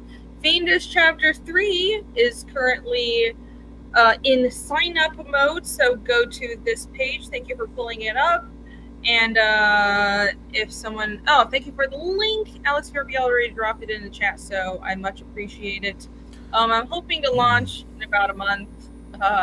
We'll see if my colorist can color fast enough, and I want to draw like 3 more pages of action. So I have the first section of pages, they're done, but they need to be colored. I'm waiting because I want to have like a 11 or 12 page preview ready to go at launch. I want to have a whole section that you guys can just read, and I also need some action pages. So we're like 3 pages away from being ready, and also I need to cut a trailer in like a day. But traveling has kind of gotten in the way of that. But if I can finish all that in a month-ish, is when I plan to launch. It'll be regardless sometime this summer, so sign up now to get a free trading card when the book does come out. Hell yeah. Awesome. That's gonna be big. excellent. Yeah. How last time you checked, how many signups did you have? Because it went up pretty quickly, right? Oh, it was about 400, but I was in the middle of the con, so I forgot to tweet about it. Yeah, we're around 400 now, which is great. That's Especially amazing. because I haven't been promoting That's it. So crazy. thank you, everyone. Keep signing up. That's awesome. Mm-hmm. Phil, do you have anything to pull up? No, I just go to zadecomics.com. We're going to be finishing international fulfillment on Psycho Slumber next week, and then those campaigns will probably come down, and whatever we have left over we'll put on the site. So you guys, I'm sure you're already signed up on our mailing list on our website, and just working away on a bunch of stuff. So I've been plotting a lot of stories at once, which is pretty fun because I get to jump around. Still working on my brother's on to page 10 of Magic Cop 3. We got new pages from our Western coming in all the time. We're on chapter 2 of that, and adding some plot points to People series and Lost Pages. So a bunch of plates spinning at once and just grinding away. It's been awesome. I like this white background version of your website. This is nice and clear. This is cool. Thanks, man. Yeah. That was Shani And then- told us to do that because apparently it's better for the search engines like Google and stuff, and it takes less for the browser to like download as opposed to like if you have a video Yeah. that plays when you go to your website or whatever. Yeah. So No, this she- is great. Neutral Yes, it background does. that like it has these contrasting. Looks great. Okay. Yes, I will bring up Conal the Barbarian momentarily. I'm still working away on. I'm still waiting on the cover to be finished for the Kickstarter, which is why I, haven't started revealing it and making moves on that. Hopefully, it will be this week. I should be able to get that. So, I'm gonna stream. It's been a while since I did like a Connell update stream, so I'm gonna try streaming on the channel this week to talk about all the developments, because it has been a while. And you know what, seeing as we're doing auctions again next week, on this very show I will auction book 69. So you'll get the book, the Nippon Special. So Nippon Special number 69. I'm not going to take it out. It's numbered on the inside.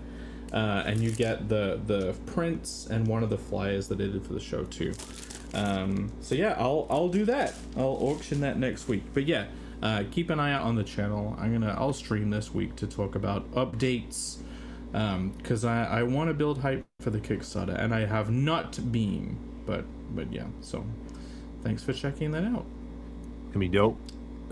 Excited to see all that new art. Cool. And alternate covers. Yeah, I've got to get the rest of the preview colored, because like in this book it has all of the pages that will be previewed during the Kickstarter.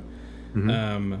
But like in this version they were not colored. Like they have just the blue tone stuff. So anyone who gets the Nippon Special, you basically get an in-between of the actual final line art, but then not colored.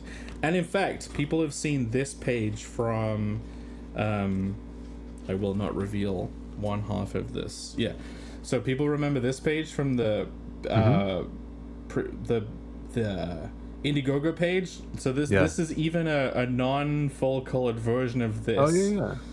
Cool. So you get like a little special. Yeah, I'm looking forward to people getting these. Anyone who got the Throbbing package gets one of these and the 3 print set with the flyer. You get the whole bundle. So nice. Yeah. Cool. Well, that's it. Thank you guys for hanging out and listening to my hopefully not so terrible presentation.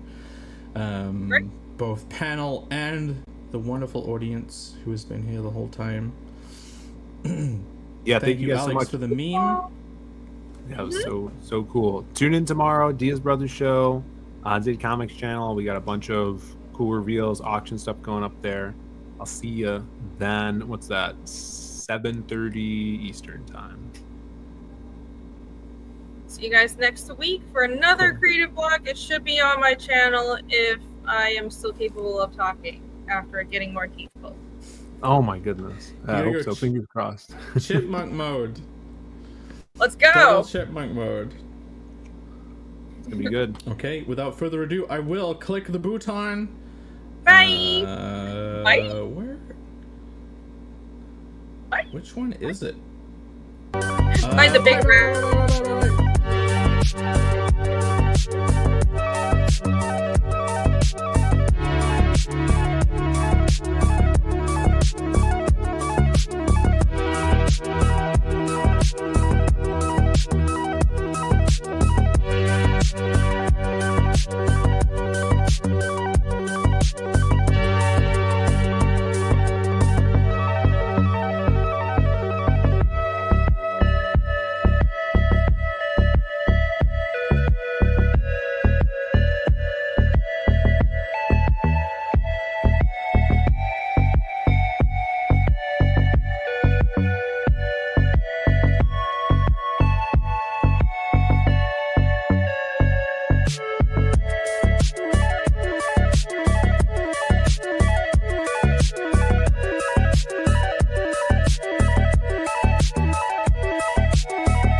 I've got gout.